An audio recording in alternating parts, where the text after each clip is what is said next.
So hello बच्चों, कैसे हैं आप सब। आशा करते हैं अच्छे होंगे। एंड आज जो हम डिस्कस करने जा रहे हैं सीबीएसई क्लास 12 फिजिक्स का सैम्पल पेपर, जो कि सीबीएसई ने रिलीज़ किया था। और आपका जो इस बार एग्ज़ाम है वो आपको पता ही है, दो टर्म्स में, term first and term second. Term first का जो एग्ज़ाम है वो आपका एमसीक्यू बेस्ड है। एग्ज़ाम जो टर्म सेकंड है उसका आपका जो एग्ज़ाम है वो सब्जेक्टिव बेस्ड है, ठीक है। तो जो टर्म फर्स्ट है ये आपका मैक्सिमम 35 मार्क्स का होगा, जिसमें करीब आपके इसमें 56 क्वेश्चन दे रखे हैं। कुछ क्वेश्चंस ऑप्शनल में भी है, कुछ जो क्वेश्चंस हैं वो ऑप्शनल में भी है। तो करीब 56 क्वेश्चन में से आपको 35 क्वेश्चंस अटेम्प्ट करने हैं, ठीक है।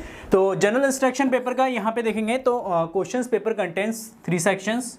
इसके अंदर 3 सेक्शन है, section A, section B and section C. Section A has 25 questions, attempt any 20, मतलब सेक्शंस ए में से आपको 20 क्वेश्चन सॉल्व करने हैं। Section B has 24 questions, attempt 20 questions, ठीक है ना। इसमें से आपको 20 क्वेश्चंस अटेम्प्ट करने हैं। And question 6C, section C के अंदर आपका 6 क्वेश्चंस है, जिसमें से आपके 5 क्वेश्चंस आपको यहाँ से अटेम्प्ट करना है, ठीक है ना। All questions carries equal marks, हर एक क्वेश्चन जो है आपका सेम मार्क्स का है। And there is no negative markings. तो जैसे कॉम्पिटिशन्स में आपके होते हैं नेगेटिव मार्किंग्स वगैरह होते हैं, तो इसमें आपका नेगेटिव मार्किंग नहीं है। अगर आपका ऑप्शंस गलत है तो कोई दिक्कत नहीं है, उसमें आपको मार्क्स नहीं मिलेगा, 0 मार्क्स अलॉटेड होगा। तो चलिए स्टार्ट करते हैं, देखते हैं। सबसे पहला यहाँ पे सेक्शंस ए। तो सेक्शंस ए के अंदर आपके अब मैंने बताया आपको अभी 25 क्वेश्चन है, जिसमें से आपको 20 क्वेश्चन अटैम्प्ट करने हैं। 20 क्वेश्चन इसमें से आपको सॉल्व करने हैं।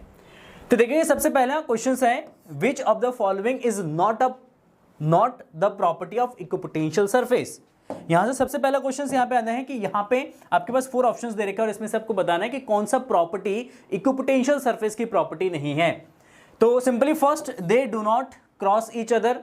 यस, इट इज करेक्ट कि इक्विपोटेंशियल सरफेस कभी भी एक दूसरे को क्रॉस नहीं करते हैं, क्योंकि at a point of intersection दो पोटेंशियल को रिप्रेजेंट करेगा, विच इज इम्पॉसिबल, है ना। Second, the rate of change of potential with distance on them is 0। तो कह रहे कि पोटेंशियल की जो रेट ऑफ चेंज है डिस्टेंस के साथ वो 0 होता है। Yes, it is also correct, क्योंकि डेल्टा भी इक्विपोटेंशियल, लेट से अगर ये इक्विपोटेंशियल सरफेस है हमारा और इस इक्विपोटेंशियल सरफेस में 2 पॉइंट है, point A and point B, और इसकी distance let say delta r है, तो इनके बीच का पोटेंशियल डिफरेंस जो है वो 0 हो जाएगा, तो रेट ऑफ चेंज भी हमारा 0 हो जाएगा। इट इज ऑल्सो करेक्ट, ये भी हमारा इक्विपोटेंशियल सरफेस की प्रॉपर्टी है। तो अगर हम बात करें next, for a uniform electric field they are concentric spheres. Yes, अगर हम बात करें यूनिफॉर्म अगर इलेक्ट्रिक फील्ड है तो उसमें ये कॉन्सेंट्रिक जो है सर्कल्स के फॉर्म में होता है, कॉन्सेंट्रिक स्फीयर्स के फॉर्म में होता है, ठीक। और फोर्थ ऑप्शन दे रखा है, they can be imaginary spheres, और ये कह रहे हैं कि वो एक इमेजिनरी स्फीयर्स होते हैं। तो इसमें से कौन सा ऑप्शन इज इनकरेक्ट, सॉरी कौन सा ऑप्शन करेक्ट होगा, नॉट अ प्रॉपर्टी। तो option number 3 is correct, option number 3 is correct. तो अगर हम बात करेंगे इसमें तो ऑप्शन नंबर 3 जो है ये करेक्ट है, क्योंकि अगर यूनिफॉर्म इलेक्ट्रिक फील्ड है, फील्ड कैसा है, यूनिफॉर्म इलेक्ट्रिक फील्ड है, इस तरीके से लेट्स से ये होगा आपका, इस तरीके से आपका यूनिफॉर्म इलेक्ट्रिक फील्ड है, then equipotential surface will be planar, plane shape में होगा, ये आपका इस तरीके का होगा, वो कभी भी कॉन्सेंट्रिक स्फीयर्स के फॉर्म में नहीं होगा। That is the incorrect. Okay, सुनो, तो ऑप्शन नंबर इसका 3 सही होगा। चलते हैं, देखते हैं नेक्स्ट क्वेश्चन में। देखो क्वेश्चन नंबर 2 है, 2 point charges plus 8q and minus 2q are located at x equal to 0, x equal to L respectively. The point on x axis at which the net electric field is 0 due to this charges is. तो simply यहां पे आपका ये question ये कह रहा है कि आपका एक x axis and y axis है, इस तरीके से लेट से दिस इज x एक्सिस, है ना। अब इस x एक्सिस पे कह रहे हैं कि एक आपका 2 चार्जेस प्लेस है, एक चार्ज 8q प्लस का 8q, ये आपका x equal to 0 means origin पे प्लेस्ड है। कहां पे रखा है, ऑरिजन पे रखा है। ओहो, अच्छा भाई, यहां पे प्लस का 8q आवेश मतलब चार्ज यहां पे रखा हुआ है। अच्छा, एक चार्ज आपका रखा है माइनस का 2q, वो कहां पे है, ये x इक्वल टू L पे है, ठीक है। x इक्वल टू L पे यहां पे एक चार्ज रख दो आप, यहां पे लेट से ये L है और यहां पे माइनस का 2q चार्ज रखा है। अब यहां पे क्वेश्चन इज दैट कि इस एक्सिस के किस पॉइंट पे इलेक्ट्रिक फील्ड जीरो होगा, इस एक्सिस के किस पॉइंट पे इलेक्ट्रिक फील्ड जीरो होगा। तो so now as you know electric field का जो फॉर्मूला होता है due to point charge E is equal to क्या होता है भाई, k q by x square या r square, k q by x square. मतलब E का जो वैल्यू है वो क्यू पे भी डिपेंड करता है, वो डिस्टेंस पे भी डिपेंड करता है। अब यहां पे देखो प्लस का 8q है, माइनस का 2q, मैग्नीट्यूड किसका ज्यादा है, 8q का मैग्नीट्यूड ज्यादा है। अगर हम यहां पे पॉइंट कंसीडर करते हैं तो इसका मैग्नेटिक फील्ड ग्रेटर होगा, इसका मैग्नेटिक फील्ड बहुत ही वीक होगा, तो इस पॉइंट पे जीरो नहीं हो सकता है। तो हमेशा जो नल पॉइंट वाला कंडीशंस होते हैं या सिंपली हम फाइंड आउट करते हैं कि किस पॉइंट पे इलेक्ट्रिक फील्ड जीरो होगा, वो हमेशा लोअर चार्ज के नियर अबाउट होता है। तो यहाँ पे लोअर मैग्नीट्यूड में चार्ज कितना, माइनस का 2q, तो अज्यूम करते हैं कि इस पॉइंट पे यहाँ पे एक पॉइंट P है और इस पॉइंट P पे इलेक्ट्रिक फील्ड कितना है, जीरो है। तो at point P, this is point P, तो एट पॉइंट P देखो इलेक्ट्रिक फील्ड जो है यहाँ पे due to negative charge, negative charge के लिए इलेक्ट्रिक फील्ड इस डायरेक्शन में, दैट इज E1 कंसीडर कर लेते हैं, and due to plus 8q charge electric field along this direction, that is E2, that is E2 है ना। And at point P net electric field is zero, तो it means E1 is equal to E2, दोनों का magnitude क्या जाएगा, यहां पे equal हो जाएगा, E1 का magnitude is equal to E2 का मैग्नीट्यूड। अच्छा E1 का मैग्नीट्यूड एंड E2 का मैग्नीट्यूड क्या हो जाएगा, ये हो जाएगा K E1 is electric field due to this charge minus का 2q, तो ये हो जाएगा minus 2q divide by, assume करते हैं इस नेगेटिव चार्जेस के डिस्टेंस कितना है, x, नेगेटिव चार्ज है P का जो डिस्टेंस है वो x है, तो divided by x square is equal to E2 is electric field due to this charge, तो यहां पे आ जाएगा K 8q डिवाइडेड बाय, अब एज यू नो इनके बीच का डिस्टेंस कितना है भाई, L, तो पॉजिटिव q मतलब प्लस 8q से P का जो डिस्टेंस होगा, टोटल जो डिस्टेंस यहां पे हो जाएगा आपका, ये हो जाएगा x प्लस L, क्या जाएगा x प्लस L, तो आप यहां पे रखेंगे x प्लस L का स्क्वायर।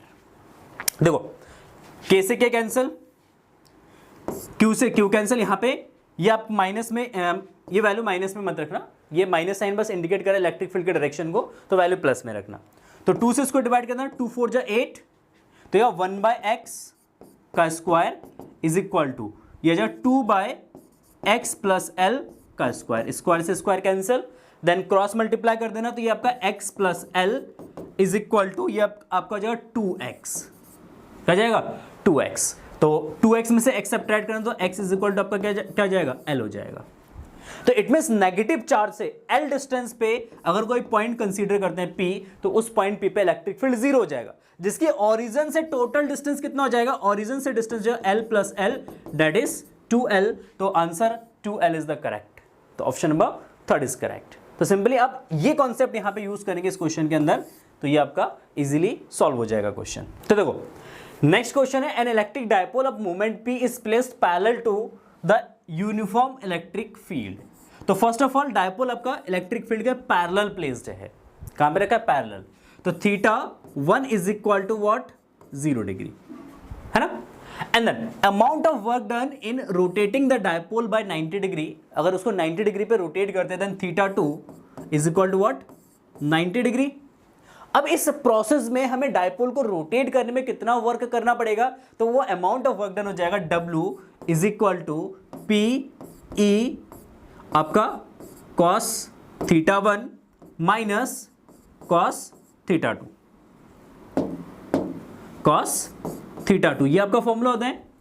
इस फॉर्मूले में जस्ट आपको वैल्यू सब्स्टिट्यूट करना है, तो यहां पे अगर वैल्यू सब्स्टिट्यूट करते हो तो ये जाएगा आपका PE cos θ1, तो ये cos 0 माइनस cos 90, cos 90 0, तो ये आपका 0 हो जाएगा, तो सिंपली आ जाएगा आपका PE, क्योंकि cos 0 का वैल्यू 1 होता है, तो 1 के PE से मल्टीप्लाई करेंगे तो कितना जाएगा आपका PE हो जाएगा, तो PE is the correct answer, option number 2 is correct. चलो नेक्स्ट क्वेश्चन में 3 capacitor 2 microfarad 3 microfarad and 6 microfarad are joint in series, किस में रखा है, सीरीज में रखा है, with each other the equivalent capacitance. तो सीरीज है, सीरीज फॉर्मूला यूज करेंगे simply 1/c is equal to 1/C1 plus 1/C2 plus 1/C3। तो 1/2 plus 1/3 plus 1/6, 6 is LCM, 6 LCM हो जाएगा, 3 2 जा 6, 2 3 जा 6, 6 1 जा 6, तो ये आपका 6/6, 6 से 6 कैंसिल, तो कितना जाएगा 1 आ जाएगा। तो C is equal to 1 microfarad, तो C is equal to 1 microfarad आ जाएगा। तो इसमें आंसर जो है हमारा ऑप्शन नंबर सेकंड करेक्ट होगा, 1 microfarad is the correct answer. Question number second, 2 point charges placed in a medium of dielectric constant 5। देखो सिंपल, यहां पे आपका डाइलेक्ट्रिक कांस्टेंट दे रखा है कितना 5, एस के इज इक्वल टू व्हाट 5, के कितना दे रखा है भाई 5 है ना, and distance are between them experience a electrostatic force F, वो एक इलेक्ट्रोस्टैटिक फोर्स F एक्सपीरियंस करता है, then electrostatic force between them in vacuum in the same distance R will be. देखो इन मीडियम फोर्स, मीडियम में force आपका जो है K, या ऐसे लिखो आप इसको 1/4 pi epsilon not K Q/R, 2 charges है ना, 2 पॉइंट चार्जेस है, तो Q1 Q2/R²। ठीक है, देखो यहां पे सेकेंड F फोर्स वैक्यूम में अगर आप निकालोगे, वैक्यूम में K इज इक्वल टू कितना जाएगा आपका 1 हो जाएगा, तो 1/4 pi epsilon not Q1 Q2/R², दोनों इक्वेशन को डिवाइड कर देना, तो इससे ये कैंसिल आउट हो जाएगा, इससे ये कैंसिल आउट हो जाएगा, क्या बचेगा F medium divide by F vacuum is equal to 1/K, 1/K and K is equal to what 5, तो डेट इज इक्वल टू 1/5 है ना। तो यहां से F वैक्यूम क्या जाएगा 5 इंटू F मीडियम, तो 5 इंटू F मीडियम, तो यहां पे 5F आपका आंसर हो जाएगा। ठीक है, तो मीडियम क्या करता है, जितना उसका डाइलेक्ट्रिक कांस्टेंट होता है उतना फोर्स वो रिड्यूस कर देता है, उतनी टाइम्स फोर्स को रिड्यूस कर देता है, तो वैक्यूम के कंपैरिजन में, मतलब वैक्यूम में जो फोर्स होगा मीडियम के कंपैरिजन में उतना टाइम से ज्यादा होगा। ठीक है, तो option number A is correct. चलो आ जाओ नेक्स्ट क्वेश्चन में, which statement is true for the Gauss's law. ये जो स्टेटमेंट आपके पास दे रखा है ना, तो इसमें से कौन सा स्टेटमेंट गॉसेस लॉ के लिए ट्रू है। फर्स्ट क्या कह रहे हैं कि all the charges whether inside or outside the Gaussian surface contribute to the electric flux, that is false, ये आपका फॉल्स है। ओनली इलेक्ट्रिक फ्लक्स में उस चार्ज का कॉन्ट्रीब्यूशन होता है जो गॉसियन सरफेस के अंदर होता है, आउटसाइड वाला चार्ज को इंक्लूड नहीं करते हैं, तो अकॉर्डिंग टू दिस ये स्टेटमेंट हमारा इनकरेक्ट है। तो electric flux depend upon the geometry of the Gaussian surface, that is also false, क्योंकि ये ज्योमेट्री पे डिपेंड नहीं करता है, आपकी ज्योमेट्री आपकी शेप कुछ भी हो कोई फर्क नहीं पड़ता है, बस सरफेस क्लोज्ड होना चाहिए। अच्छा next, Gauss's theorem can be applied to a non uniform electric field, it is also false, क्योंकि गॉसेस थ्योरम तभी अप्लाइड है जब इलेक्ट्रिक फील्ड यूनिफॉर्म है, यूनिफॉर्म इलेक्ट्रिक फील्ड के लिए अप्लाइड होता है, नॉन यूनिफॉर्म इलेक्ट्रिक फील्ड के लिए फिर ये अप्लाइड नहीं होगा। एंड नेक्स्ट हमारा फोर्थ आता है, the electric field over the Gaussian surface remain continuous and uniform at every point. जो हमारा गॉसियन सरफेस है, गॉसियन सरफेस के हर एक पॉइंट पे इलेक्ट्रिक फील्ड कंटिन्यूअस भी होता है और वो हमारा यूनिफॉर्म भी होता है, तो ऑप्शन नंबर 4 इज करेक्ट। तो ये हमारा ऑप्शन 4 करेक्ट हो जाएगा। ठीक है, तो ये पॉइंट्स याद रखना, आप इसको नोट कर लो। आ जाओ next, a capacitor plate are charge by a battery of V volt, of V volt, देखो यहाँ पे V वोल्ट से बैटरी V वोल्ट पे उसको चार्ज किया गया कैपेसिटर को, after charging battery is disconnected. इसको फोकस करो कि यहाँ पे बैटरी जो है डिस्कनेक्टेड है। इफ बैटरी इज डिस्कनेक्टेड, अगर बैटरी डिस्कनेक्टेड है then charge Q will be constant, तो कैपेसिटर पे चार्ज कांस्टेंट हो जाएगा, ठीक है ना। अगर डिस्कनेक्टेड है तो चार्ज कांस्टेंट हो जाएगा, ठीक है। And dielectric slab with dielectric constant K is inserted. हमने एक कैपेसिटर लिया, ये हमारा कैपेसिटर है, इस पे पॉजिटिव इस पे नेगेटिव चार्ज है, Q चार्ज, इसको फुल्ली चार्ज कर दिया हमने, एंड देन इसके बाद इसके अंदर एक डाइलेक्ट्रिक मटेरियल को हमने इंसर्ट कर दिया, एक डाइलेक्ट्रिक मटेरियल को इंसर्ट करा जिसका डाइलेक्ट्रिक कांस्टेंट कितना है भाई, K है। अब यहां पे क्वेश्चन क्या है यहाँ पे, the potential across the plate of the capacitor will be. तो पोटेंशियल कितना होगा कैपेसिटर अक्रॉस जब हम डाइलेक्ट्रिक मटेरियल को इंसर्ट करेंगे, तो इस केस में सिंपल सा है, Q कांस्टेंट रहेगा आपका, कैपेसिटी जो है वो आपका k टाइम्स इंक्रीज हो जाएगा। वैक्यूम कैपेसिटर के कंपैरिजन में कैपेसिटी जो है k टाइम्स इंक्रीज होगा। तो potential V is equal to होता है, potential V is equal to what, potential V is equal to होता है आपका सिंपल है Q C is equal to, sorry Q is equal to क्या था, C into V।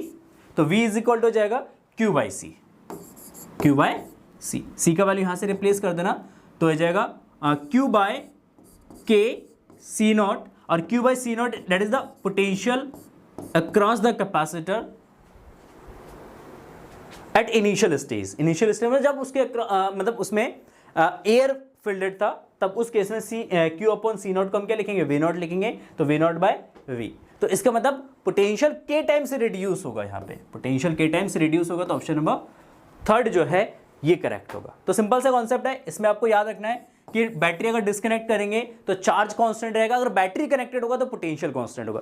If battery is connected then potential will be constant, charge उस case में क्या होगा, इंक्रीज होगा। ठीक है, चलो नेक्स्ट है best instrument for the accurate measurement of EMF of a cell.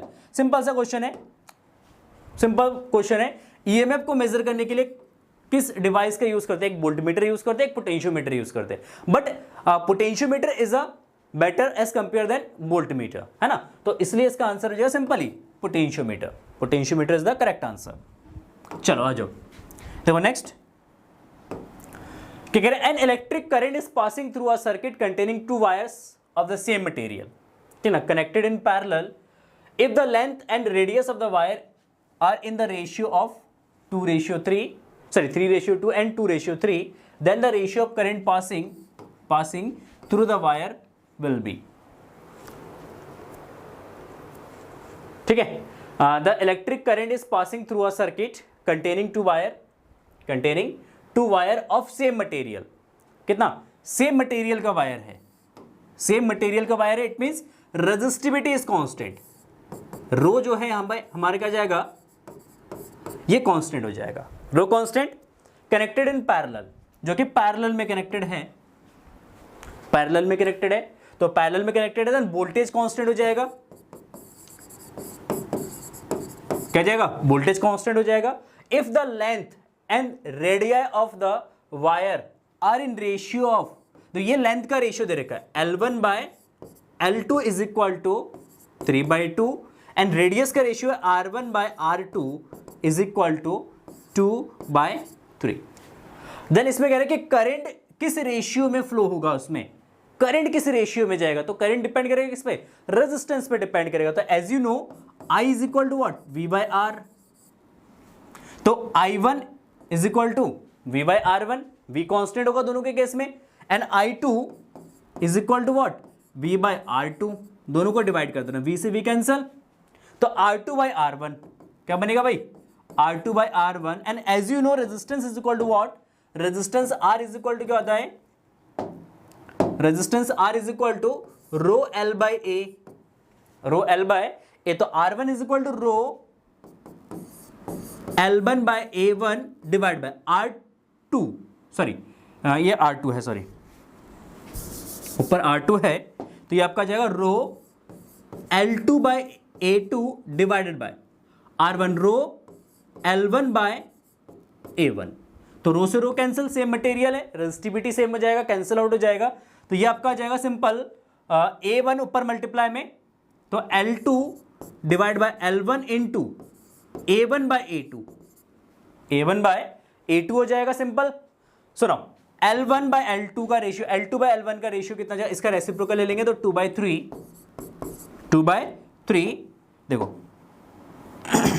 हाँ 2/3, और A1/A2, A1 क्या जाएगा पाई R1 का square divide by pi R2 का स्क्वायर। देखो अब पाई से पाई यहां पे कैंसिल, पाई से पाई कैंसिल हो जाएगा, तो 2/3 इंटू, देखो R1/R2 का स्क्वायर है, तो R1/R2 क्या है 2/3, तो 2/3 का स्क्वायर हो जाएगा यहाँ पे, ये 2/3 का स्क्वायर, तो 2 का स्क्वायर 4 इंटू 2 कितना जाएगा 8, तो ये आपका जाएगा 8/3 का स्क्वायर 9 इंटू 3, तो कितना जाएगा 27, तो 8:27 के फॉर्म में हो जाएगा, तो ऑप्शन नंबर थर्ड करेक्ट होगा, 8:27 इज द करेक्ट आंसर। चलो जो next question, by increasing the temperature the specific resistance of conductor और ऑफ अ सेमीकंडक्टर, है ना। By increasing the temperature, temperature को इंक्रीज करे the specific resistance rho of a conductor and semiconductor. देखो conductor की जो आपका टेम्परेचर कोफिशिएंट होता है, टेम्परेचर कोफिशिएंट को किससे रिप्रेजेंट करते हैं, अल्फा से। कंडक्टर के लिए कंडक्टर का जो टेम्परेचर कोफिशिएंट होता है रेजिस्टिविटी का, वो पॉजिटिव होता है ना। और सेमीकंडक्टर के लिए जो हमारा सेमीकंडक्टर होता है, सेमीकंडक्टर का जो टेम्परेचर कोफिशिएंट होता है वो नेगेटिव होता है। तो इट मींस कंडक्टर में अगर टेम्परेचर इंक्रीज करेंगे तो कंडक्टर की जो रेजिस्टिविटी है वो इंक्रीज होगा, ठीक ना। और सेमीकंडक्टर में अगर इसका टेम्परेचर इंक्रीज करेंगे तो इसकी रेजिस्टिविटी क्या हो जाएगा, डिक्रीज हो जाएगा। तो यहाँ पे देखो कौन सा फुलफिल कर रहा है, increase the conductor and decrease in the semiconductor. तो यहाँ पे ऑप्शन नंबर आपका थर्ड जो है सही होगा, increase for conductor and decrease for semiconductor. Semiconductor के लिए क्या जाएगा, डिक्रीज हो जाएगा, ठीक है। आ जाओ नेक्स्ट क्वेश्चन में।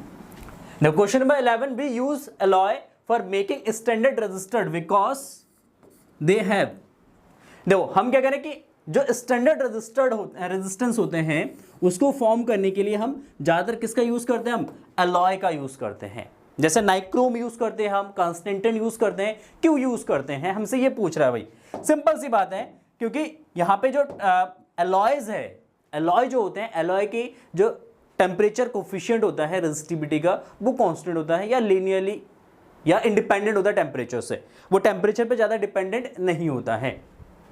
तो low temperature coefficient of resistivity and high specific resistance, high temperature coefficient of resistivity and low specific resistance, low temperature coefficient of resistivity and low. तो यहाँ पे ये ऑप्शन नंबर ए करेक्ट होगा, option number A correct होगा, क्योंकि alloy की जो temperature coefficient of resistivity है, अल्फा का जो वैल्यू है वो सिंपली या तो बहुत ही लो होता है या वो इंडिपेंडेंट होता है। जैसे नाइक्रोम है, नाइक्रोम का जो कोफिशिएंट ऑफ रेजिस्टिविटी है वो इंडिपेंडेंट है टेम्परेचर से, वो टेम्परेचर पे डिपेंड नहीं करता है, वो टेम्परेचर पे डिपेंड नहीं करता है। तो या हम बोल सकते हैं कि इंडिपेंडेंट है या लो है। और इसकी जो स्पेसिफिक रेजिस्टिविटी है ये बहुत ज़्यादा हाई होता है, इसलिए वो इसीलिए हम स्टैंडर्ड रेजिस्टर बनाने के लिए ज़्यादातर अलॉय का यूज़ करते हैं, ठीक है। तो option number A is correct. Next आ जाओ, the constant voltage is applied between the two ends of uniform metallic wire, heat H is developed in it, ठीक ना। If another wire of the same material double the radius and twice the length as compare to original wire is used, then the heat developed in it will be. देखो simple सा question है, बहुत बढ़िया question है, सुंदर question है। कह रहे a constant voltage is applied, तो यहां पे सबसे पहले तो V जो है हमारा वो क्या है, कांस्टेंट, इसको नोट कर लो। Between two ends of uniform metallic wire, uniform metallic wire means कि क्रॉस सेक्शन एरिया यहां पे फिक्स्ड है। जो वायर है, वायर का जो क्रॉस सेक्शन एरिया है वो हमारा फिक्स्ड है, मतलब वो एक जैसा है। Heat is developed in it, heat उसमें डेवलप हो रहा है, हीट उसमें प्रोड्यूस हो रहा है, ठीक है। तो कितना हीट प्रोड्यूस होगा, H is equal to I square R T, कितना, आई स्क्वायर आर टी, इतना हीट डेवलप करेगा। If another wire of the same material double in radius, उसका रेडियस डबल है, ठीक है, और ट्वाइस द लेंथ, उसकी लेंथ डबल है, लेंथ को हमने डबल कर दिया। तो हमने एक तो रेडियस को डबल करेंगे तो एरिया कितना हो जाएगा, ए डैश इज इक्वल टू जाएगा पाई, देखो रेडियस को डबल कर दिया ना, तो ये आपका 2r का square, that is 4 pi R square. मतलब एरिया जो है वो आपका 4 टाइम्स, इनिशियल एरिया से कितना जाएगा, 4 टाइम्स आपका इंक्रीज हो जाएगा, ठीक है, कोई इशू नहीं है। अच्छा, लेंथ जो न्यू लेंथ है, न्यू लेंथ ये आपका ट्वाइस ऑफ एल हो गया, L dash is equal to twice of L, okay. अच्छा, इसका रेजिस्टेंस कितना होगा, रेजिस्टेंस कितना चेंज होगा वो देख लेते हैं। तो रेजिस्टेंस आ जाएगा R is equal to rho L dash bye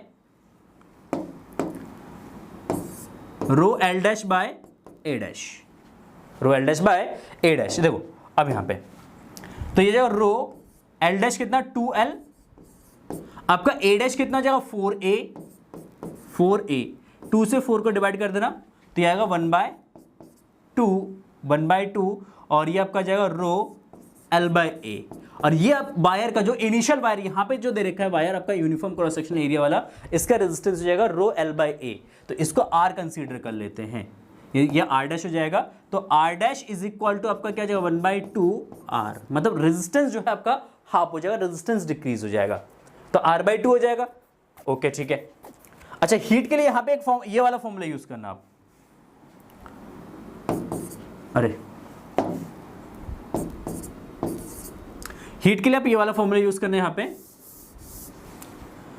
H is equal to V² upon RT।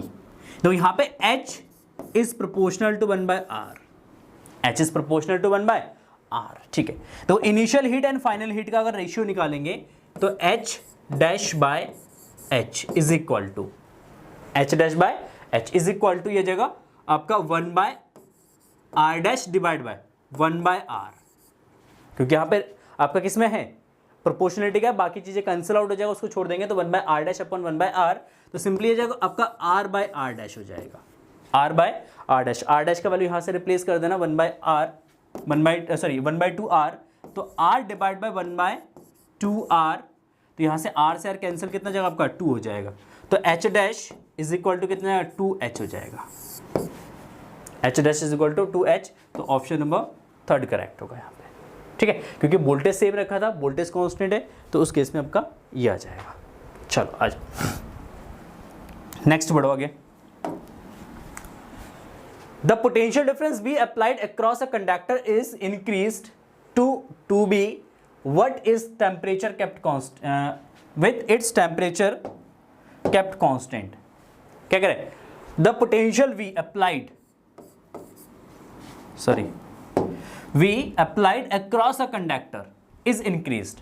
कह रहे कि V जो पोटेंशियल हमने अप्लाई किया था उसको हमने इंक्रीज कर दिया, ठीक ना, कहां से, V से हमने उसको 2V तक इंक्रीज किया, V से 2V तक इंक्रीज कर दिया with at its temperature kept constant, और इसका टेम्परेचर हमने T को क्या रख दिया भाई, इसको हमने यहां पे कांस्टेंट कर दिया, हमने कहा ये कांस्टेंट है, टेम्परेचर कांस्टेंट है। Then free electron in conductor, तो फ्री इलेक्ट्रॉन कंडक्टर के अंदर जो फ्री इलेक्ट्रॉन्स होगा वो क्या होगा, remain same, become half of its previous value and be double of its initial value and become 0।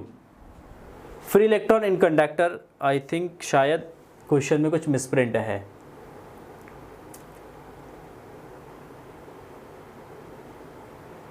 Drift velocity होगा यहां पे शायद, मे बी इस क्वेश्चन में ड्रिफ्ट वेलोसिटी होगा,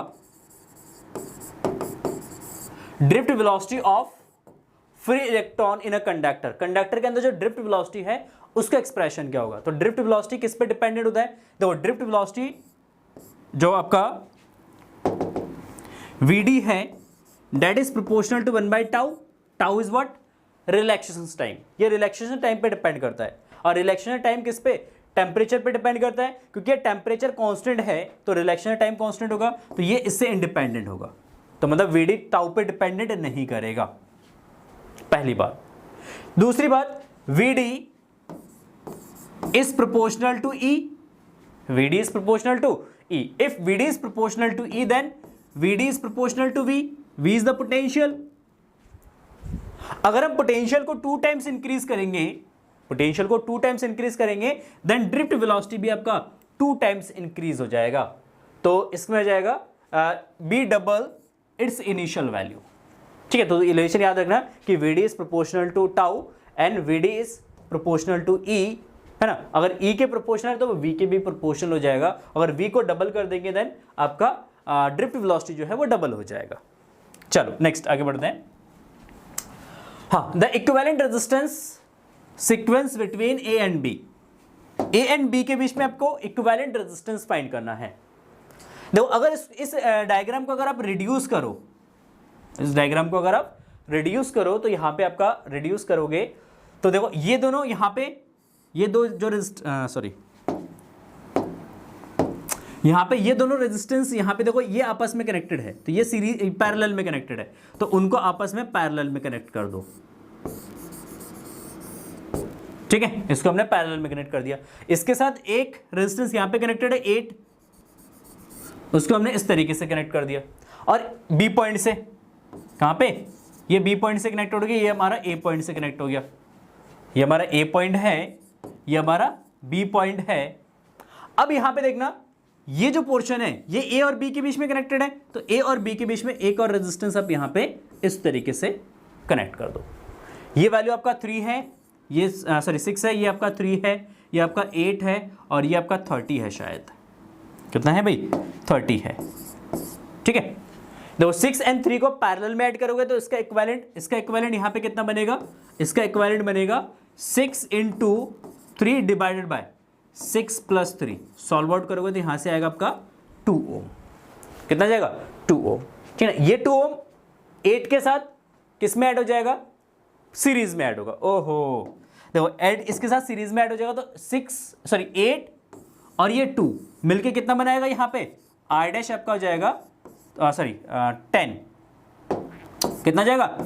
10 ओम हो जाएगा। अच्छा, अब यहाँ पे इनका टोटल 10 ओम बन गया। अब ये जो 10 ओम है ये आपका 30 ओम के साथ किस में है?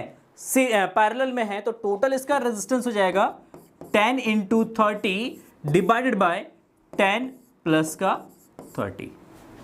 पैरेलल का जो फॉर्मूला होता है दो रेजिस्टेंस के लिए होता है R1 × R2 divide by R1 + R2। ऊपर मल्टीप्लिकेशन, नीचे एडिशन होता है। अगर 2 रेजिस्टेंस पैरेलल में कनेक्टेड है तो ये डायरेक्टली फॉर्मूला हम यूज करते हैं। ठीक है, तो इसको ऐड कर दोगे तो ये 10 × 30 डिवाइड बाय 10 + 30 कितना जाएगा आपका? 40। 0 से 0 कैंसिल हो जाएगा, 2 से डिवाइड कर देना इसको, तो ये आएगा 5 × 3 डिवाइड बाय 2, 15/2 7.5। तो ऑप्शन नंबर यहाँ पे आपका 3rd सही है। ऑप्शन नंबर 3rd सही है। ठीक है, चलो आगे बढ़ो, आ जाओ। The SI unit of magnetic field intensity is, तो इसका SI यूनिट क्या होगा? वैसे SI यूनिट तो आपका टेस्ला होता है मैग्नेटिक फील्ड का। क्या होता है भाई? टकला होता है, टकला, टेस्ला। अच्छा ठीक है भाई, तो इसको किस तरीके से निकालेंगे? तो देखो F = एक इक्वेशन होता है बिल साइन थीटा, इससे आप निकालो unit. F = bill sine theta, इससे निकालो तो B = क्या जाएगा भाई? B = F/IL। साइन थीटा का कोई यूनिट नहीं है तो उसको छोड़ दो। तो F का हो जाएगा न्यूटन पर एम्पियर मीटर, तो न्यूटन पर एम्पियर मीटर हो जाएगा। तो ऑप्शन नंबर 2 करेक्ट हो जाएगा। न्यूटन एम्पियर स्क्वायर इनवर्स, देखो ये जाएगा newton ampere inverse metre inverse, है ना? तो ये आ जाएगा हमारा आंसर। चलो आ जाओ। नेक्स्ट है the coil of moving coil galvanometer is bound over a material frame in order to. किसके लिए किया जाता है? जब एक मटेरियल फ्रेम के ऊपर हम एक कॉपर कॉइल को क्या करते हैं? बाउंड करते हैं। तो वो क्यों करा जाता है? तो to prevent the electromagnetic damping. तो इलेक्ट्रोमैग्नेटिक डैम्पिंग को रोकने के लिए, उसको कम करने के लिए जो है एक मेटल फ्रेम के ऊपर जो है वायर को बाइंड किया जाता है। ठीक है, तो option number D is correct. आ जाओ। 2 wire of the same length and shaped into a square of side A and circle of radius R. They carry same current. वो same current carry करता है। The ratio of their magnetic moment. देखो magnetic moment का जो formula होता है, magnetic moment इसको small m से रिप्रेजेंट करता है और ये होता है A into I. A into I. तो सिंपली सबसे पहले यहां पे देखना सेम करंट है, करंट सेम है, तो इसका मतलब मैग्नेटिक मूवमेंट आपका किस पे डिपेंड करेगा? एरिया पे डिपेंड करेगा। तो magnetic movement M is proportional to A। Magnetic movement M is proportional to A। Okay, देखो है ना? अच्छा, अब कह रहे कि एक सेम लेंथ का एक वायर है। देखो एक वायर है सेम लेंथ का, एक L लेंथ का है, इसको हमने एक स्क्वायर के फॉर्म में कन्वर्ट कर दिया। सेम इसी लेंथ का एक वायर है और इसी को हमने सर्कल के फॉर्म में कन्वर्ट कर दिया। तो अगर इस एक एल लेंथ का वायर है और इसको अगर एक स्क्वायर के फॉर्म में कन्वर्ट करेंगे तो स्क्वायर की जो टोटल लेंथ, मतलब इसका जो पेरिफेरी है, मतलब पैरामीटर जो है 4a हो जाएगा और 4 = L। तो यहाँ से a = L/4 हो जाएगा, है ना? अगर इसको सर्कल के फॉर्म में कन्वर्ट करते हैं तो सर्कल का सर्कमफ्रेंस कितना हो जाएगा भाई? सर्कल का सर्कमफ्रेंस कितना हो जाएगा? ये जो 2πr आर और 2 pi R is equal to L, तो R is equal to L upon क्या जाएगा भाई 2 पाई हो जाएगा। तो magnetic moment m1 divide by m2 is equal to a1 by a2 हो जाएगा, क्योंकि रेशियो है मतलब आपका प्रोपोर्शनलिटी का साइन है, तो simply a1 by a2 constant जो भी बचेगा वो कैंसिल आउट हो जाएगा। जब भी प्रोपोर्शनलिटी का साइन हो तो इस तरीके से आप लिख सकते हैं, रेशियो में कोई फर्क नहीं पड़ेगा। तो a1 that is the area of square, तो एरिया ऑफ स्क्वायर क्या a square divide by a2 that is the area of circle, area of circle, तो सर्कल का एरिया क्या होगा भाई पाई आर स्क्वायर। देखो a का स्क्वायर मतलब साइड का square, side is equal to what, यहाँ पे l is equal to L by four, a is equal to L by four, तो यहाँ पे रख देना एल बाई फोर का square divided by pi R square, तो पाई इंटू आर स्क्वायर। देखो यहाँ पे आपका आर कितना देगा एल बाय टू पाई, तो यहाँ पे एल स्क्वायर बाय 2 पाई का अगर स्क्वायर करोगे आप तो ये आपका हो जाएगा 4 पाई स्क्वायर, ठीक है ना। तो यहाँ पे आपका पाई से पाई कैंसिल हो जाएगा, एक आपका देखो एल स्क्वायर से एल स्क्वायर, क्योंकि स्क्वायर हो जाएगा तो एल स्क्वायर से एल स्क्वायर कैंसिल हो जाएगा, क्या बचेगा ये आपका बचेगा 1/16 डिवाइड बाय क्या बचेगा 1/4 पाई, 4 से इसको डिवाइड करना 4, तो यह पाई बाय 4, पाई जाएगा ऊपर 4 आ जाएगा नीचे, तो पाई बाय 4 इसका आंसर हो जाएगा, तो पाई बाय 4, तो ऑप्शन नंबर 3 करेक्ट है, ऑप्शन नंबर 3 इज करेक्ट। ओहो आ जाओ नेक्स्ट क्वेश्चन में, क्वेश्चन नंबर 18 में देखो, क्वेश्चन नंबर 18 क्या कह रहे हैं, the horizontal component of earth magnetic field at a place is √3 times the vertical component, the angle of dip at that place is, उस प्लेस पे एंगल ऑफ डिप कितना है। तो according to question horizontal component मतलब BH that is the horizontal component is equal to √3 times of vertical component, तो या VE या VB से इसको रिप्रेजेंट कर लो, वर्टिकल कंपोनेंट VB। अच्छा हॉरिजॉन्टल कंपोनेंट आपका होता है B cos theta is equal to √3 BB होता है आपका B sin थीटा, तो B से B कैंसल है ना, साइन को इसके डिवाइड में ले आओ, तो cos थीटा डिवाइड बाय आपका sin theta is equal to √3। अब ये जब आपका cot थीटा, तो cot theta is equal to √3, cot में किसका वैल्यू √3 होता है, तो cot आपका 30 का जो वैल्यू है वो आपका कितना होता है, तो theta is equal to 30 and 30 को अगर पाई में कन्वर्ट करेंगे आप तो यह पाई बाय 6 हो जाएगा, तो ऑप्शन नंबर ए करेक्ट होगा, option number A is correct. आ जाओ देखो नेक्स्ट है question number 19, the small angle between the magnetic axis and geographical axis at a place. तो सिंपल सा डेफिनेशन है किसका, मैग्नेटिक डेक्लिनेशन का। Magnetic declination is what? That is the angle between the magnetic axis and geographical axis. तो simply option number D 4th correct हो जाएगा। आ जाओ देखो, 2 coils are placed close to each other. The mutual induction of pair of coil depends upon the. अब यहाँ पे करेंगे 2 coils है, आपका 2 coil है इस तरीके से, ये coil है ना, और एक coil आपका ये हो गया। अब करेंगे जो कॉइल है, इन दोनों कॉइल के बीच में जो म्यूचुअल इंडक्शन है, ये म्यूचुअल इंडक्शन किस पे डिपेंड करेगा, किस फैक्टर पे डिपेंड करेगा, वो हमसे पूछा है। तो सबसे पहले पूछा है at rate at which current changing in the 2 coil, ठीक है।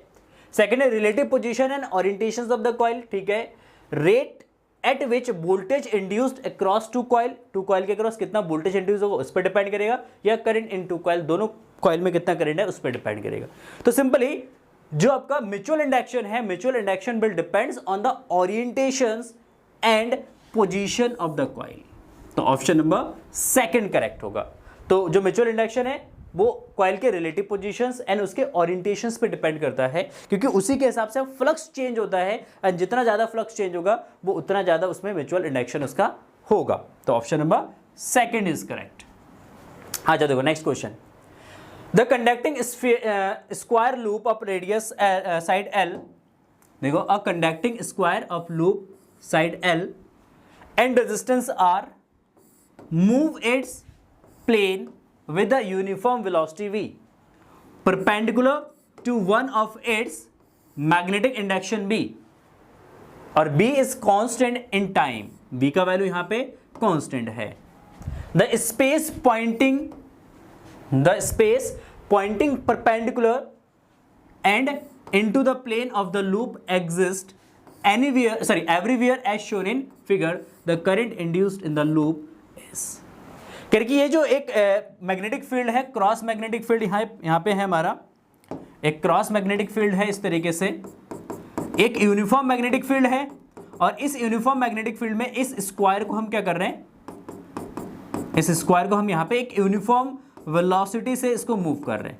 तो यहाँ पे ये v वेलोसिटी से मूव कर रहे हैं, मैग्नेटिक फील्ड यहाँ पे आपका b है जो कि कांस्टेंट है, एंड ये जो क्रॉस है that is the outward magnetic field.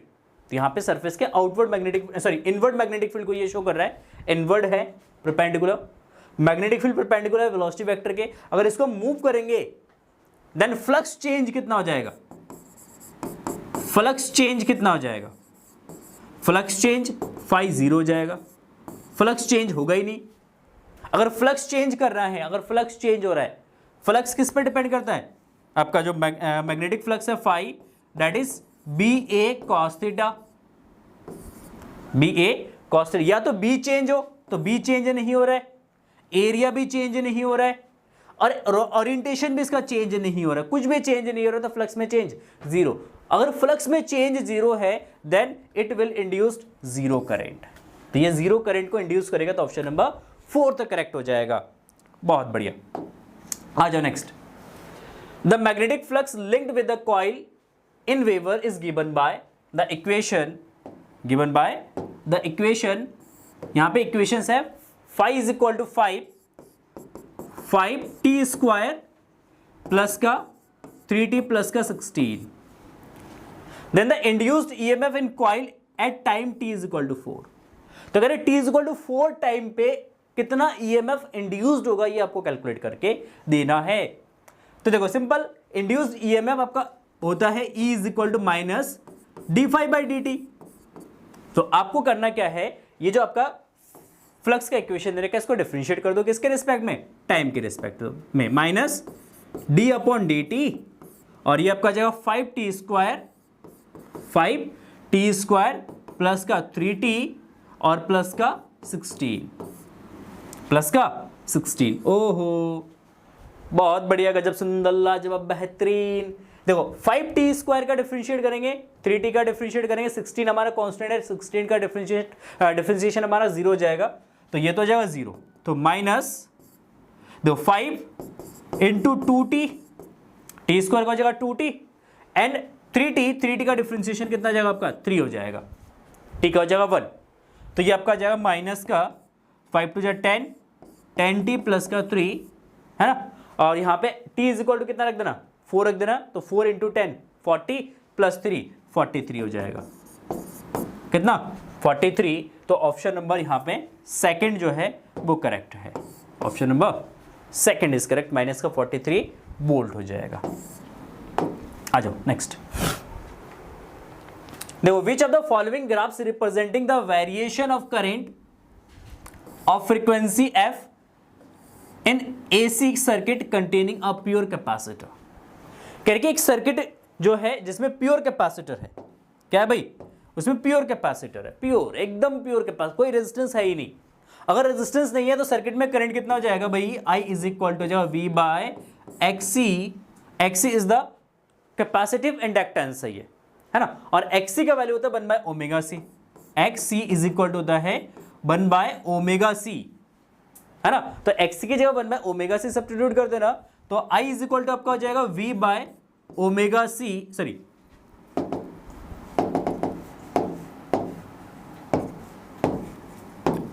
तो ये जाएगा आपका V/1/ωc, तो ओमेगा का V के साथ मल्टीप्लाई हो जाता है, I इज इक्वल टू आपका जाएगा V into ωc, and omega is equal to 2πf, तो V into 2πf into C। तो it means I is proportional to F, जो करंट है वो फ्रीक्वेंसी के प्रोपोर्शनल है। अगर वो फ्रीक्वेंसी के प्रोपोर्शनल है तो इट मींस ग्राफ कैसा बनेगा, स्ट्रेट बनेगा। तो ऑप्शन नंबर 3 करेक्ट होगा। ग्राफ जो है आपका इस तरीके का स्ट्रेट जाएगा ओरिजिन से। अच्छा, बहुत इजी से क्वेश्चन पूछे हैं, थोड़ा सा आपको बेसिक से स्टडी करना है एंड देन उसके बाद आप इस क्वेश्चन पेपर को इजीली सॉल्व कर सकते हो और 35 आउट ऑफ 35 आप मार्क्स कर सकते हो, ला सकते हो। इतना ज़्यादा टफ क्वेश्चन के अंदर पूछा ही नहीं गया है ना। तो देखो आ जाओ नेक्स्ट क्वेश्चन में क्या कह रहे हैं, और 20 volt AC is applied to a circuit consisting of a resistance and a coil with negligible resistance. मतलब एक कॉइल है और एक आपका क्या है, रेजिस्टेंस है। मतलब सर्किट कैसा है भाई, सर्किट यहां पे अगर हम बात करें तो सर्किट आपका RL सर्किट है। कौन सा सर्किट है, RL, क्योंकि इसमें R है, एक रेजिस्टेंस है और एक कॉइल है। क्योंकि कॉइल है तो उसका इंडक्टेंस होगा L, तो सर्किट कैसा बन जाएगा हमारा, RL circuit. If the voltage across the resistance is 12 volt, कह रहे रेजिस्टेंस के across voltage VR is equal to आपका कितना है भाई, 20। Then voltage across the coil, coil के अक्रॉस वोल्टेज कितना होगा वो हमें कैलकुलेट करना। बहुत इजी क्वेश्चन है, बहुत इजी है। देखो नेट वोल्टेज V का स्क्वायर इज इक्वल टू क्या होता है आपका, VR का स्क्वायर प्लस VL का स्क्वायर। LR सर्किट में जो आपका LR या RL सर्किट है उसमें वोल्टेज का इक्वेशंस क्या बनता है, V का square is equal to VL का स्क्वायर प्लस VR का स्क्वायर। बहुत इजी।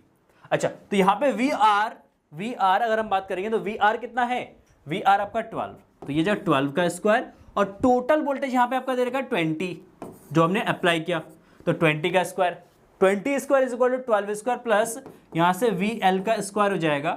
तो VL का स्क्वायर इज इक्वल टू 20 का स्क्वायर कितना 400 माइनस इसको, इसका स्क्वायर करेंगे तो 144, माइनस करोगे तो ये आपका 6, 9 में से 5 और 3 में से 2, 256। इसका स्क्वायर रूट निकालोगे तो कितना आएगा, इसका स्क्वायर रूट आ जाएगा आपका, तो V इज इक्वल टू यहाँ पे आपका आ जाएगा 16 वोल्ट VL। तो इसका मतलब ऑप्शन नंबर A करेक्ट होगा, option number A is correct. अच्छा, नेक्स्ट क्वेश्चन में the instantaneous values of EMF and current in a series AC circuit is given bye, that is E is equal to E naught sin omega t और I is equal to I naught sin omega t plus pi by 3 देखो अब यहां पे आपका voltage equations दे रखा है, EMF E is equal to दे रखा है E naught sin omega t and यहां पे आपका करंट इक्वेशंस दे रखा है I is equal to I naught sin omega t and plus pi by 3, omega T plus pi by 3। अब यहां पे देखना करंट जो है इस इक्वेशन, इन दोनों इक्वेशन को कंपेयर करना, फाई की जो इसका फेज, इसको हम बोलते हैं फेज। तो इस फेज की अगर आप कंपैरिजन करो, इस फेज की अगर आप कंपैरिजन करो then you can get here कि करंट जो है वो वोल्टेज को लीड कर रहा है। करंट जो है वो वोल्टेज को क्या कर रहा है, लीड कर रहा है। आई लीड टू करंट वोल्टेज, और करंट लीड वोल्टेज को तब करता है जब हमारा सर्किट किसका होता है, सर्किट कैपेसिटर होता है। यहां पे सर्किट को अगर एनालाइज करेंगे तो यहां पे सर्किट क्या आ जाएगा भाई, कैपेसिटर। तो कैपेसिटर में जो है अगर सर्किट में ओनली कैपेसिटर है तो उस केस में करंट जो है वो वोल्टेज को लीड करता है, बस कितने से लीड करता है, वो लीड करता है पाई बाय 2 से लीड करता है। बट यहां पे कितने से लीड कर रहा है, पाई बाय 3 से लीड कर रहा है। तो इट मींस सर्किट जो हो सकता है वो आपका या तो RC सर्किट हो सकता है, क्या हो सकता है, RC सर्किट हो सकता है, और दूसरा आपका सर्किट जो हो सकता है वो LRC या LCR, या आप लिख सकते हैं यहां पे LCR, ये आपका LCR सर्किट हो सकता है। ये दो पॉसिबिलिटीज है, RC और LCR, क्योंकि अगर ओनली कैपेसिटर होता तो उस केस में फेज डिफरेंस पाई बाय 2 का होता, बट पाई बाय 2 यहां पे है नहीं, पाई बाय 3 है। तो हम इसके अकॉर्डिंग ऑप्शन इसके साथ जाएंगे, तो इसके अकॉर्डिंग ऑप्शन नंबर 4 जो है आपका करेक्ट होगा, can be RC and LCR circuit, ये आपका आंसर हो जाएगा। ठीक है, क्लियर है, कोई दिक्कत नहीं। चलो आ जाओ next question, section B, section ये हमारा कंप्लीट हो गया।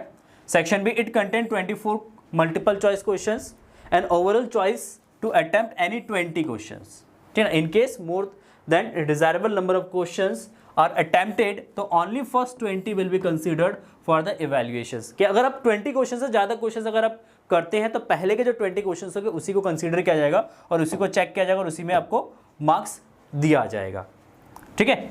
तो इसलिए जितने क्वेश्चंस पूछे गए उतने ही करना और जो आपको आते हैं उन्हीं क्वेश्चंस को करना।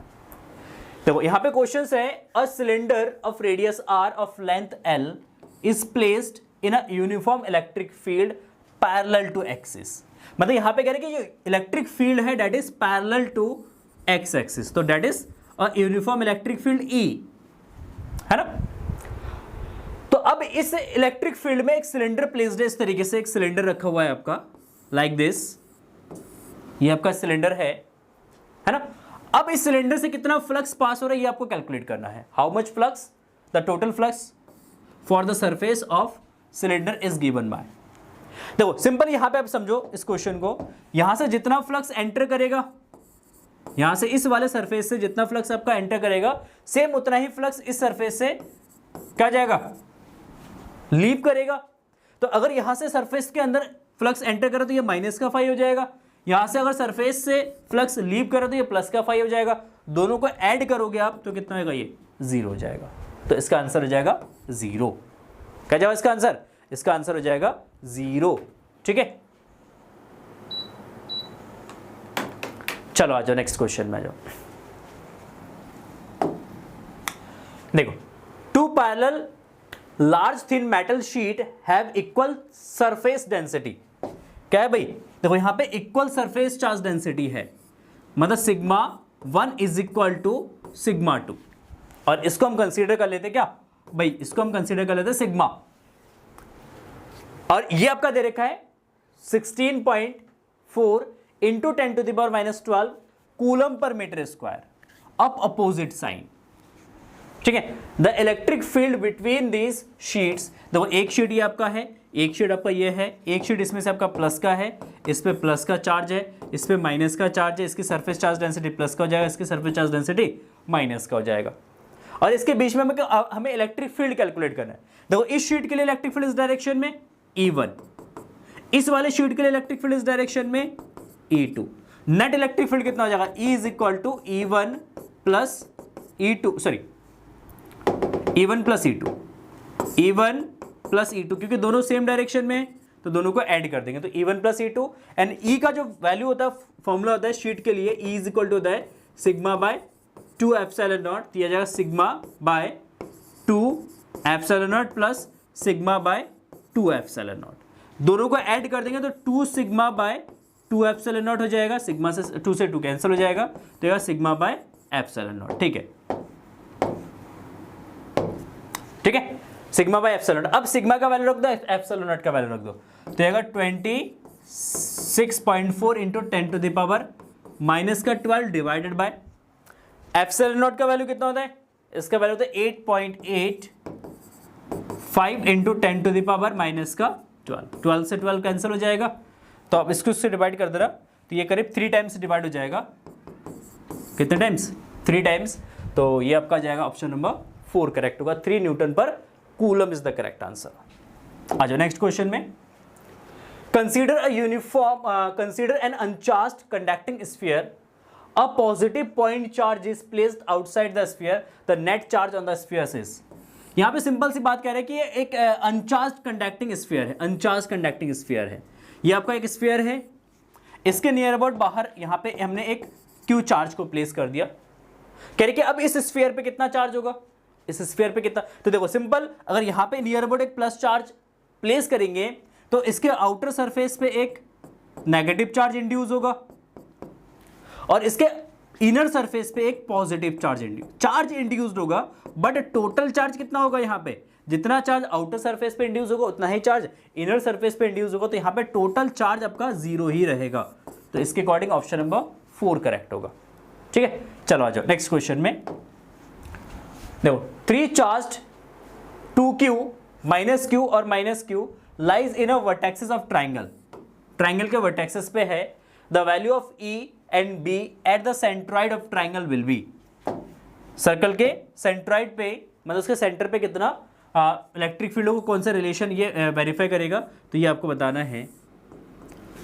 देखो अज्यूम करते हैं यहाँ पे आपका प्लस का 2q चार्ज रखा है, यहाँ पे माइनस का q चार्ज रखा है, माइनस का q चार्ज, और यहाँ पे भी आपका माइनस का q चार्ज है, अज्यूम कर लेते हैं।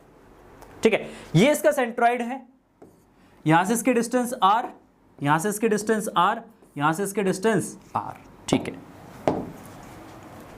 अब देखो इस पॉइंट पे सबसे पहले पोटेंशियल कैलकुलेट करो।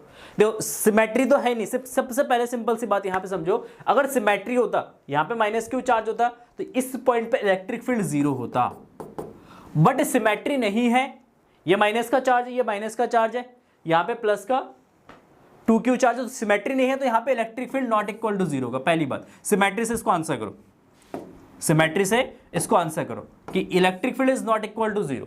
बट अब चेक कर लेते हैं कि पोटेंशियल 0 होगा कि नहीं होगा।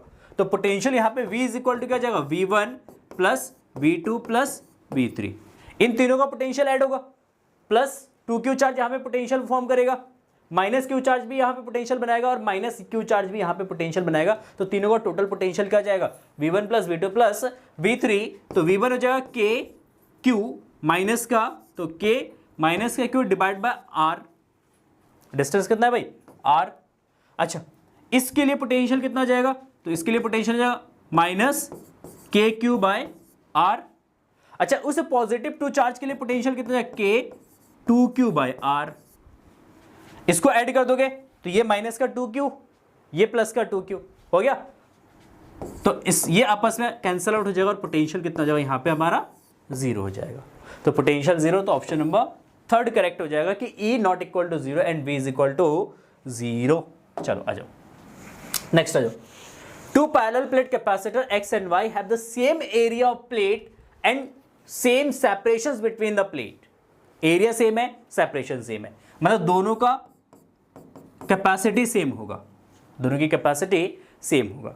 तो X हैज एयर, X के अंदर क्या है भाई, एयर फिल्डेड है, इसके अंदर एयर है, and by with dielectric constant of 2, जिसके अंदर 2 डाइलेक्ट्रिक कांस्टेंट वाला एक मटेरियल फिल्डेड है। They are connected in series, उसको कनेक्ट सीरीज में क्या करा गया, कनेक्ट करा गया है, और 12 वोल्ट की बैटरी उसके क्रॉस हमने कनेक्ट कर दिया। The ratio of electrostatic energy stored in X and Y, तो X और Y में जो इलेक्ट्रोस्टैटिक एनर्जी है उसका रेशियो कितना होगा वो देख लेते हैं। तो ये एक कैपेसिटर, ये हमारा दूसरा कैपेसिटर, इसको हमने एक सोर्स के साथ कनेक्ट कर दिया। देखो इसकी कैपेसिटी अगर C कंसीडर करते हैं, इसकी कैपेसिटी कितना C कंसीडर करते हैं, तो इसकी कैपेसिटी हो जाएगा 2C। कितना जाएगा भाई, 2C हो जाएगा। क्यों, वाई, क्योंकि इसके अंदर 2 डाइलेक्ट्रिक मटेरियल, 2 डाइलेक्ट्रिक कांस्टेंट का एक मटेरियल हमने इसके अंदर फिल्ड किया है। ठीक है, तो अगर एयर कैपेसिटर के कंपैरिजन में अगर इसकी कैपेसिटी को कंपेयर करेंगे तो कैपेसिटी आपका होता है C इज इक्वल टू के सी नॉट। तो के इज द डाइलेक्ट्रिक कांस्टेंट, तो 2 डाइलेक्ट्रिक कांस्टेंट हो तो यहाँ पे क्या जाएगा, 2 टाइम्स इंक्रीज हो जाएगा, तो ये C और ये आपका 2C हो जाएगा। सीरीज में अगर इसको ऐड करेंगे तो टोटल इसकी कैपेसिटी कितना, C नेट यहाँ पे आपका निकल के आ जाएगा, C नेट आपका आ जाएगा यहाँ पे C नेट, तो जाए C into 2C divide by C plus का 2C।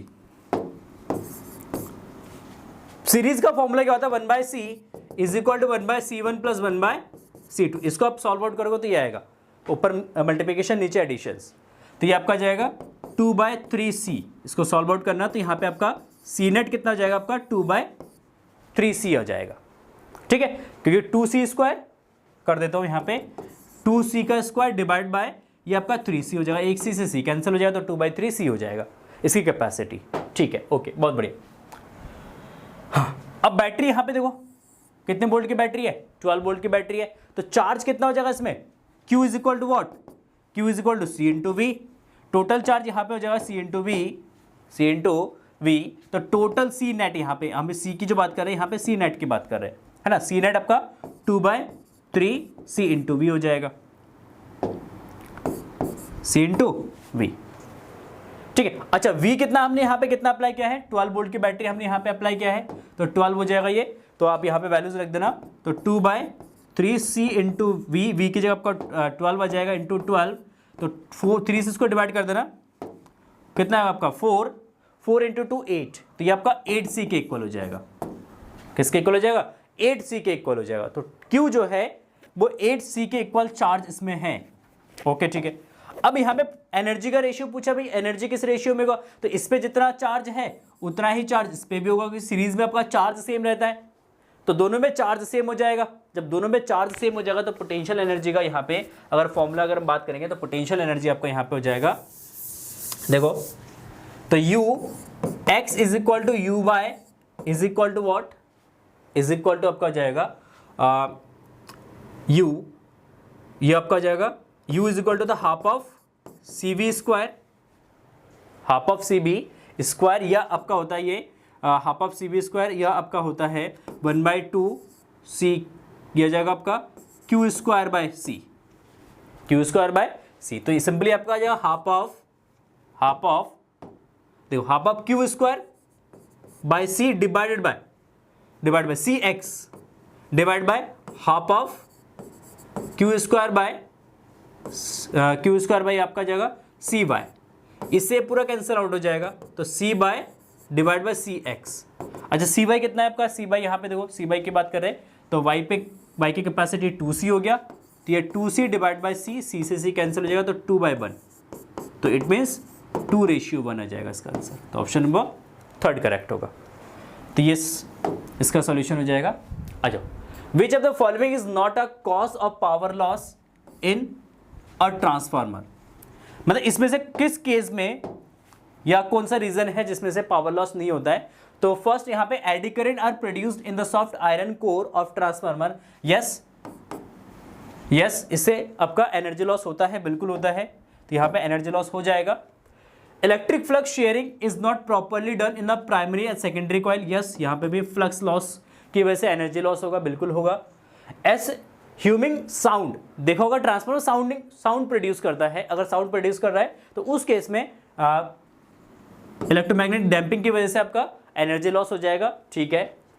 Primary coil is made of the very thick copper wire, जो प्राइमरी कॉइल्स होता है वो थिक कॉपर वायर का बनाया जाता है, इससे एनर्जी लॉस बहुत कम होता है, तो ऑप्शन नंबर 4 करेक्ट होगा। आ जाओ नेक्स्ट में, the alternating voltage source of variable angular frequency omega and fixed amplitude V is connected in series with a capacitor C and electric bulb of resistance R, ठीक ना, when W is increased। देखो एक alternating voltage source है, एक alternating voltage source की अगर बात करेंगे तो अल्टरनेटिंग वोल्टेज सोर्स यहाँ पे V is equal to V0 sine omega t, V0 sine omega T.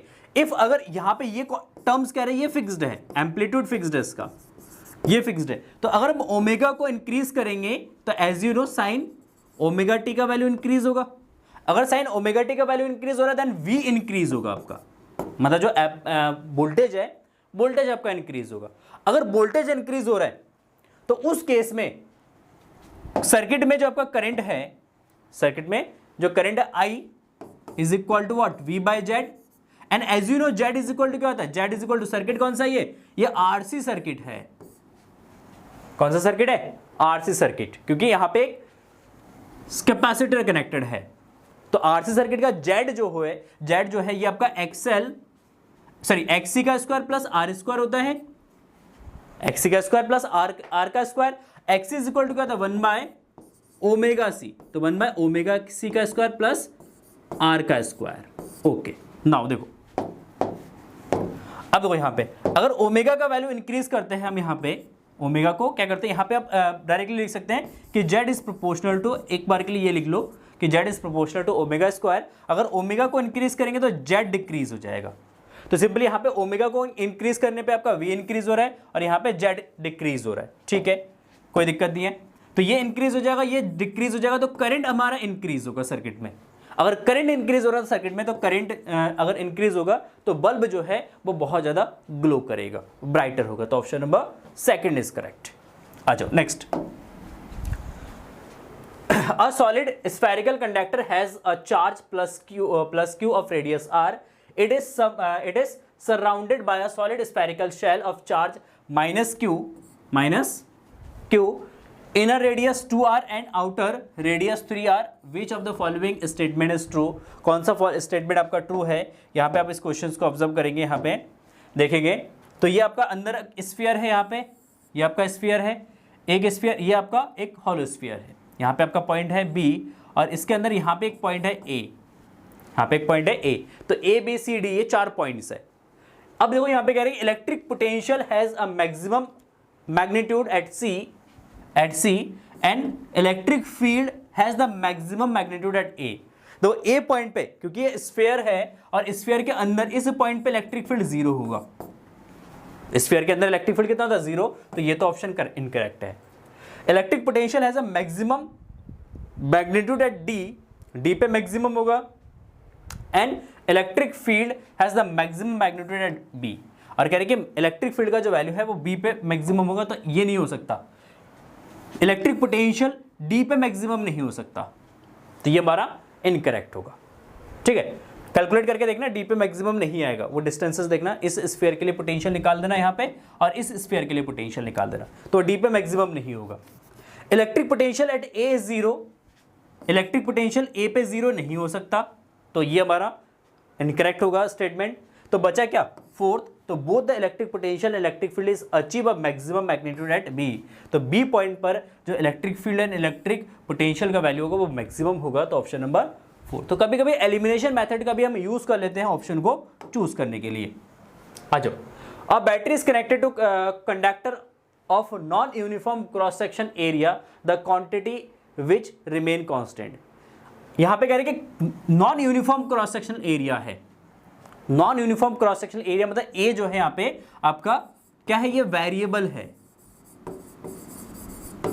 A variable है यहाँ पे, तो क्या सेम रहेगा, तो यहाँ पे सेम जो रहेगा वो इलेक्ट्रिक करंट रहेगा, क्योंकि इलेक्ट्रिक करंट देखो अगर इस तरीके का शेप का अगर आपका कंडक्टर है तो यहां से भी जितना करंट पास होगा वो इस क्रॉस सेक्शन एरिया को भी उतना ही इलेक्ट्रॉन पास करेगा, इस क्रॉस सेक्शन एरिया को भी उतना ही इलेक्ट्रॉन पास करेगा, तो क्योंकि नंबर ऑफ इलेक्ट्रॉन सेम पास होंगे, चार्ज सेम फ्लो होगा, तो इसलिए यहाँ पे करंट जो है वो हमारा क्या जाएगा, सेम हो जाएगा, तो option number 4 is correct. Next आ जाओ, 3 resistors having values R1 R2 R3 are connected in series to a battery, suppose R carries a current 2 ampere. देखो सपोज कह रहे हैं कि R1 जो है, देखो यहाँ पे 3 रेजिस्टेंस है ना, ये सीरीज में कनेक्टेड है, ये आपका R1 R2 और ये आपका R3, R1 R2 R3। अब कह रहे कि यहाँ पे R1 में करंट कितना है भाई, 2 एम्पियर, तो सिंपल सी बात है सर्किट में करंट 2 एम्पियर हो जाए, सीरीज में है, अगर R1 में 2 एम्पियर है तो पूरे में 2 एम्पियर होगा, इसमें भी 2 एम्पियर होगा। वाईफाई का कनेक्शन बट पासवर्ड नहीं पता। देखो नेक्स्ट क्वेश्चन है, 3 register having values R1, R2 and R3 are connected in series to a battery. Suppose R1 carries a current 2 ampere. तो सबसे पहले आप यहां पे एक डायग्राम बना लो,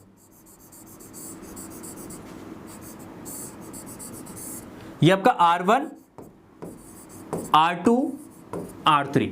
देखो R1 में कितना करंट है भाई, 2 एम्पियर, सीरीज में है, अगर इसमें 2 एम्पियर का करंट है तो इसमें भी आपका 2 एम्पियर हो जाएगा और इसमें भी आपका 2 एम्पियर ही हो जाएगा, तीनों में करंट सेम हो जाएगा, सीरीज में करंट सेम होता है, सेम होगा। R2 का जो वैल्यू है ये आपका 3 है, ये 3 ओम का रेजिस्टेंस है, कोई जरूरत नहीं है इसकी। यहाँ पे R3 डिसेप्टेड 6 वॉट पावर, ये आपका 6 वॉट पावर को ये डिसेप्टेड कर रहा है या लॉस कर रहा है, या इस रेट से वो एनर्जी कंज्यूम कर रहा है। Then the voltage across R3, R3 के अक्रॉस वोल्टेज कितना होगा, तो R3 के अक्रॉस वोल्टेज हमें निकालने के लिए सिंपल सा यहाँ पे टर्म्स देखो, R3 के अक्रॉस पावर कितना है भाई, P3 is equal to 6, current कितना है इसमें 2, तो पावर इज इक्वल टू कितना I into V is equal to 6, तो V is equal to 6 by I2 that is 3 volt, तो ऑप्शन नंबर 3 करेक्ट है। इजी क्वेश्चन था, बस आपको थोड़ा सा इस क्वेश्चन में घुमाया गया है। देखो straight line plot showing the terminal potential difference V of a cell and functioning the current I drawn from it, the internal resistance of cell would be। तो सेल का इंटरनल रेजिस्टेंस यहां से अगर कैलकुलेट करेंगे तो इस VI का graph जो है यहां पे ये ये आपका EMF और ये आपका I है, क्या है भाई, ये I करंट का ग्राफ दे रखा है। अगर ये ग्राफ यहां पे गिवन है तो इस ग्राफ का जो स्लोप है वो आपका रेजिस्टेंस को रिप्रेजेंट करेगा, इंटरनल रेजिस्टेंस R को रिप्रेजेंट करेगा। तो इसका स्लोप निकालने के लिए आप क्या करोगे, परपेंडिकुलर अपॉन बेस, तो ये पूरा परपेंडिकुलर ले लो, कितना 5.6, बेस कितना भाई, बेस आपका 2 हो गया, 2 से इसको डिवाइड कर दोगे तो 2.8 ओम, तो ये आपका जाएगा 2.8 ohm, option number A correct हो जाएगा। देखो नेक्स्ट है, और 10 metre long wire of uniform cross section and 20 ohm resistance is used in potentiometer. The wire is connected in series with a battery of 5 volt, 5 volt के battery से connect किया गया है, along the external resistance of 480 ohm। तो यहाँ पे एक 480 ohm का रेजिस्टेंस भी हमने यहाँ पे कनेक्ट किया है। If an unknown EMF E is balanced by 6 metre, कह रहे कि एक अननोन EMF जो है 6 मीटर पे बैलेंस्ड हो रहा है, तो L इज इक्वल टू यहाँ पे 6 metre length, then the value of unknown EMF का वैल्यू कितना होगा ये आपको बताना। तो एज यू नो पोटेंशियोमीटर में जो EMF होता है E is equal to what, K into L। तो यहाँ पे आपको K निकालना है, K is what, K is the potential gradient. भाई क्या है, पोटेंशियल ग्रेडियंट। तो पोटेंशियल ग्रेडियंट निकालने के लिए आपको इसकी लेंथ चाहिए टोटल, तो इसकी लेंथ देखो कितना दे रखा है, 10 मीटर लॉन्ग वायर दे रखा है, तो टोटल लेंथ L जो है वो आपका 10 मीटर दे रखा है। अच्छा, इसके क्रॉस पॉइंट A और पॉइंट B के क्रॉस, ये आपका पॉइंट A हो गया, ये आपका पॉइंट B हो गया, इन दोनों के क्रॉस अब बताओ, इन दोनों के क्रॉस अब ये बताओ पोटेंशियल कितना है।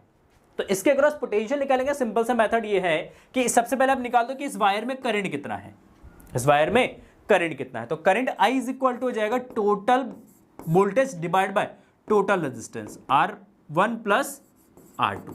देखो टोटल वोल्टेज यहां पे कितना अप्लाई किया आपने, 5 वोल्ट, टोटल रेजिस्टेंस कितना है 480, प्लस इस वायर का रेजिस्टेंस कितना है, यहां पे हमारे पास 20 ओम का है, तो आप 20 ऐड कर दो, तो आएगा 5/500 डिवाइड कर दें तो 1/100 एम्पियर।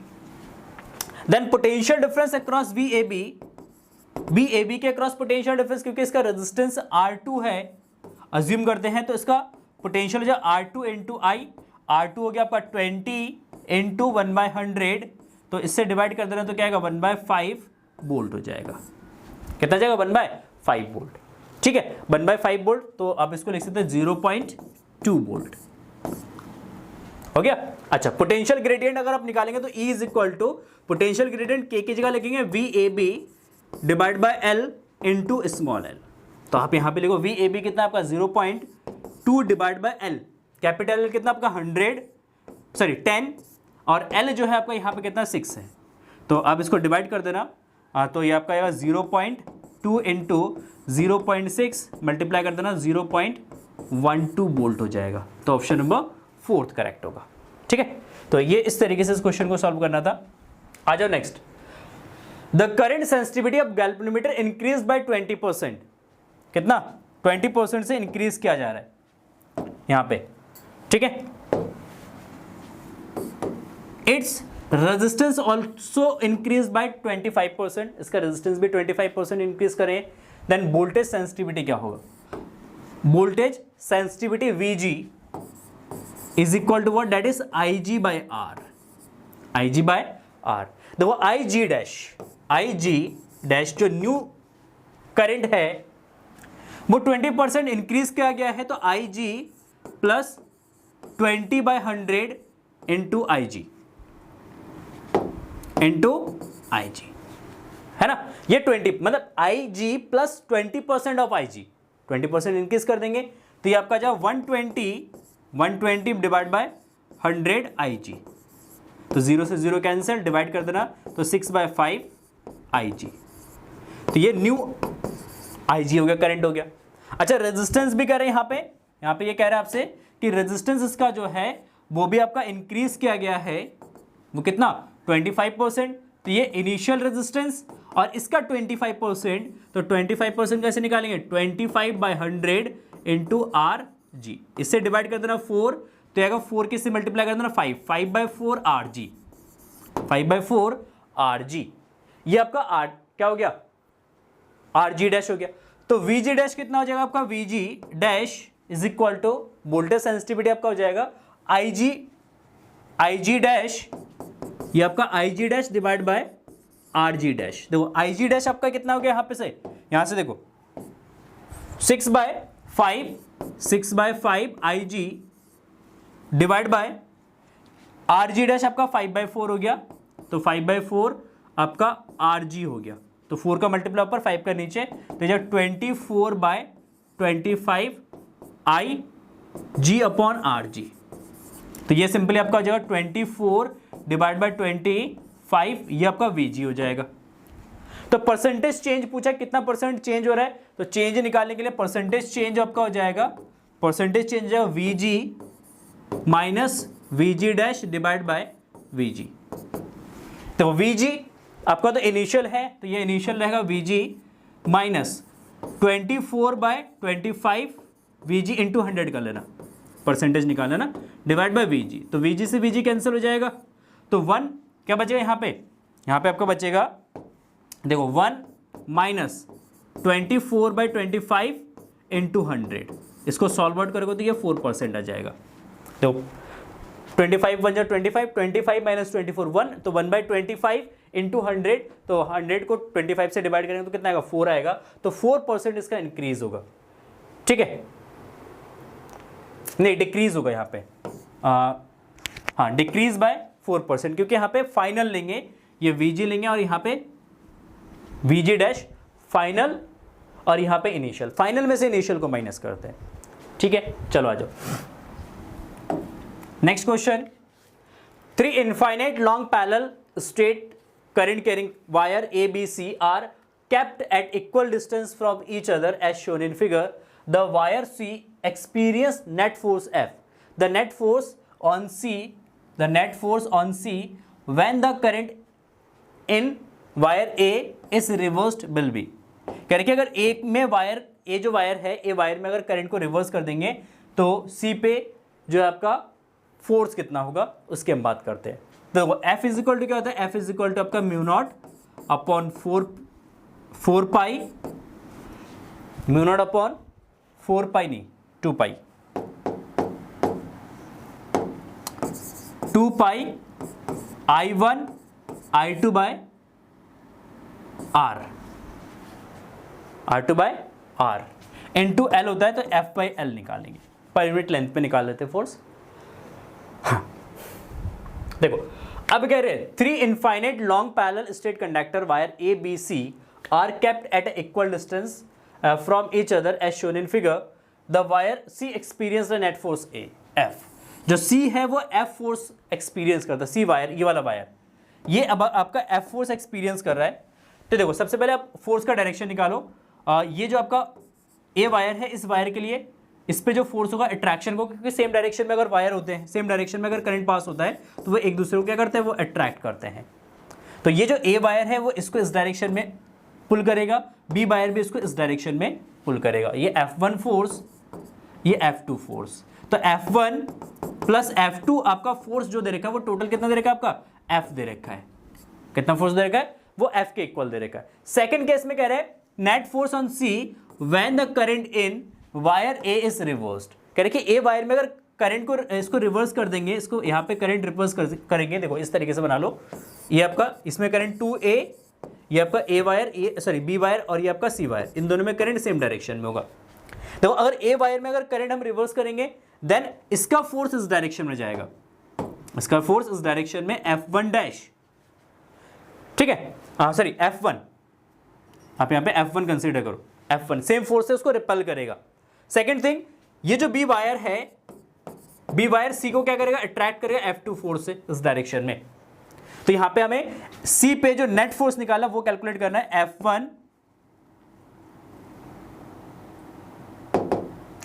F1 माइनस F2 आपको यहां पे कैलकुलेट करना है, F1 माइनस F2 कैलकुलेट करना है। तो देखो यहां पे F1 क्या हो जाएगा, F1 आपका हो जाएगा μ0 अपॉन 4 पाई, μ0 अपॉन 2 पाई, सॉरी ये जो μ0 अपॉन 2 पाई, μ0 अपॉन 2 पाई, देखो इन दोनों में करंट कितना है, इसमें 2i, इसमें i, तो ये 2i का स्क्वायर डिवाइड बाय डिस्टेंस कितना हो जाएगा इसका डिस्टेंस ये x, ये r, ये आपका 2r हो जाएगा, तो ये 2r प्लस F2 कितना है, इन दोनों के बीच में फोर्स कितना जाएगा, ये हो जाएगा म्यू नॉट, ये आपका हो जाएगा mu not upon 2 pi I square upon इन दोनों के बीच का सेपरेशन कितना r है इज इक्वल टू एफ।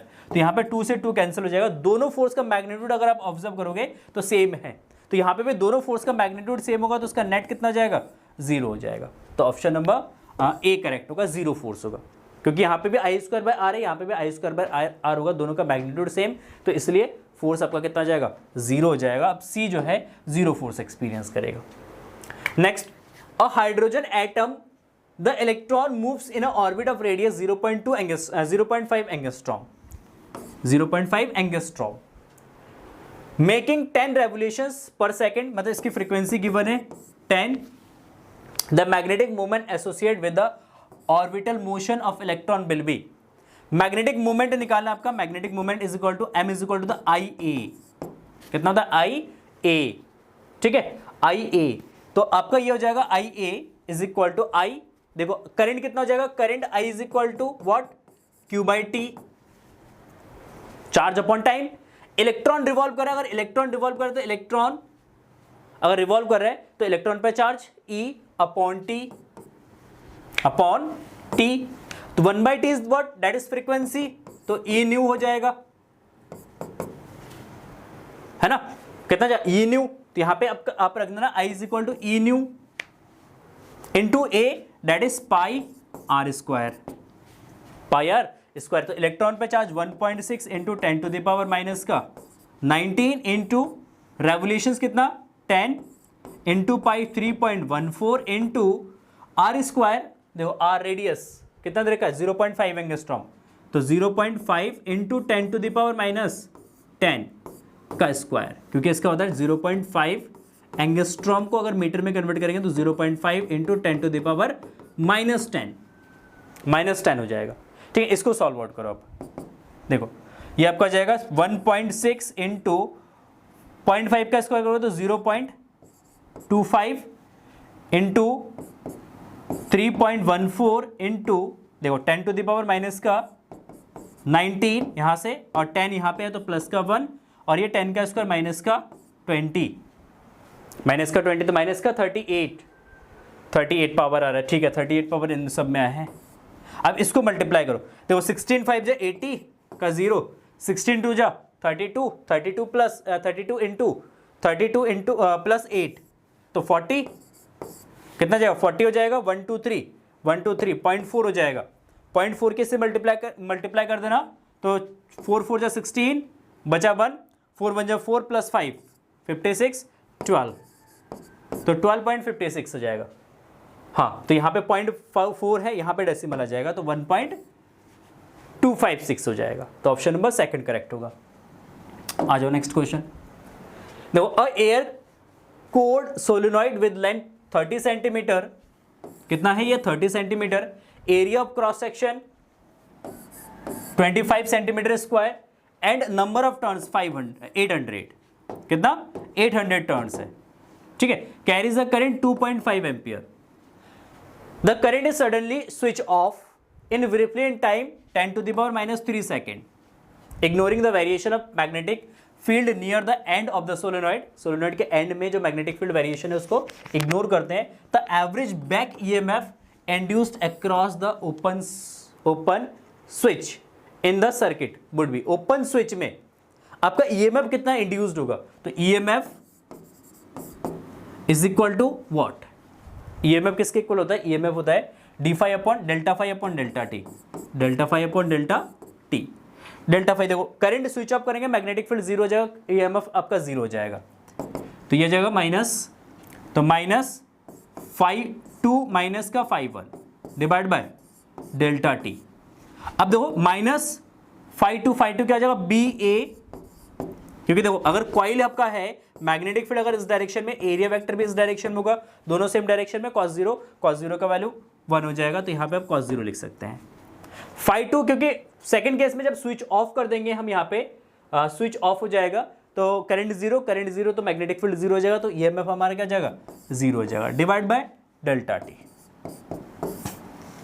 अच्छा बी हमारा क्या है, सोलेनॉइड है, सोलेनॉइड के अंदर ईएमएफ, सोलेनॉइड के अंदर आपका मैग्नेटिक फील्ड कितना होता है, तो सोलेनॉइड के अंदर मैग्नेटिक फील्ड होता है,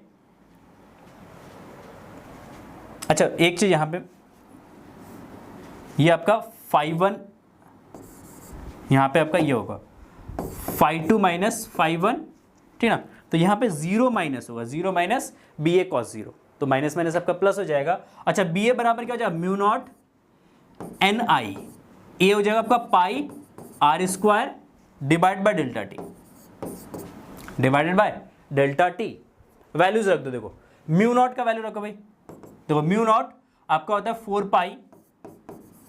4 pi into 10 to the power minus का 7 into N number of turns, देखो इसमें एन नंबर ऑफ टर्न्स कितना आपका 800 है, तो पर यूनिट लेंथ में कितना जाएगा, small N is equal to 800 divide by total length इसका देखो कितना दे रखा है, और टोटल लेंथ 30 सेंटीमीटर दे रखा है, तो 800 by 30 into 10 to the power minus का 2, तो 0 से 0 कैंसिल, तो 80 by 3 into 10 to the power minus का 2 हो जाएगा, तो ये आपका आ जाएगा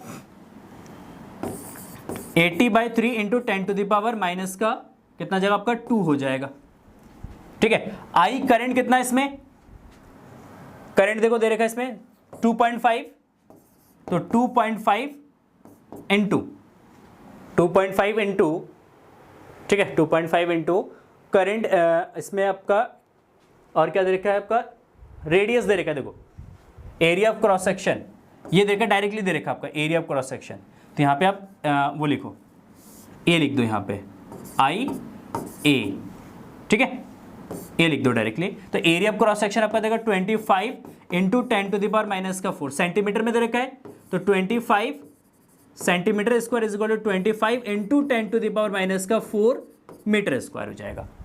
किस में ले लेंगे हम इसको, मीटर स्क्वायर में ले लेंगे, और divide by delta T what 10, ये आपका 10 हो जाएगा।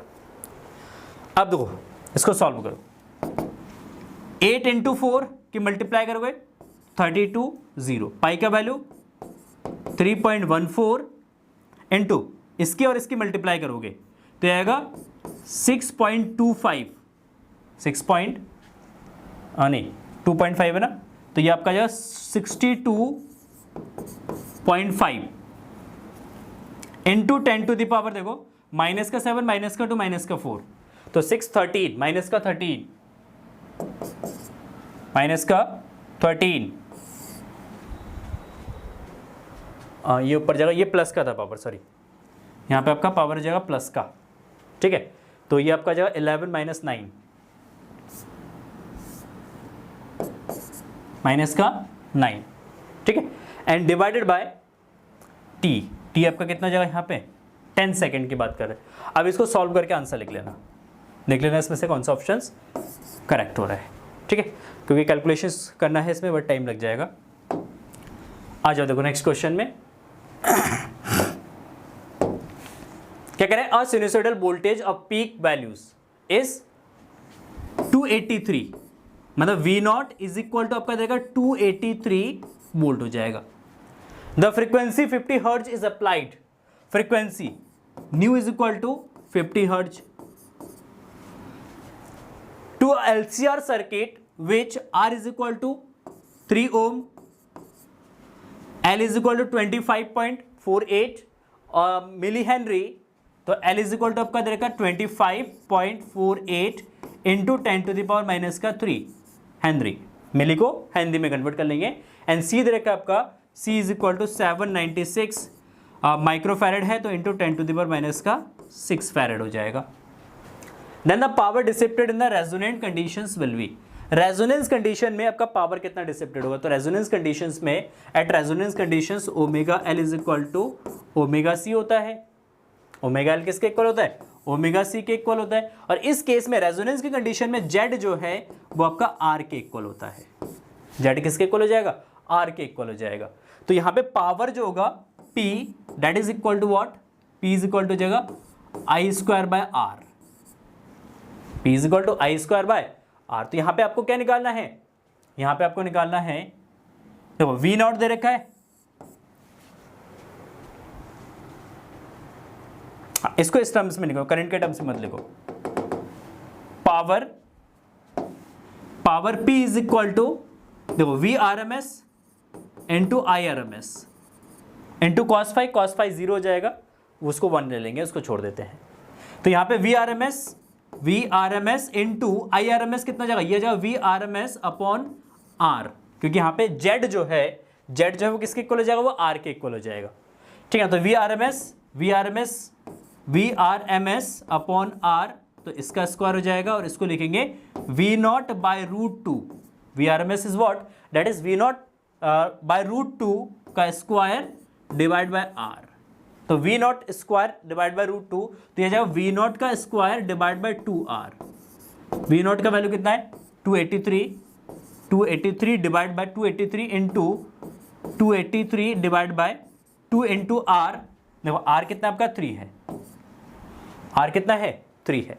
तो अब इसको 3 से डिवाइड कर देना, 3 से इसको डिवाइड कर दो तो कितना आएगा, 3 से डिवाइड करेंगे तो 3 4 जा 3 8 जा 24 बचा 4 3 9 जा 27 बचा कितना 1 13, तो 3 4 जा आपका कितना आ जाएगा, 3 4 जा आपका जाएगा 12 1 10.3।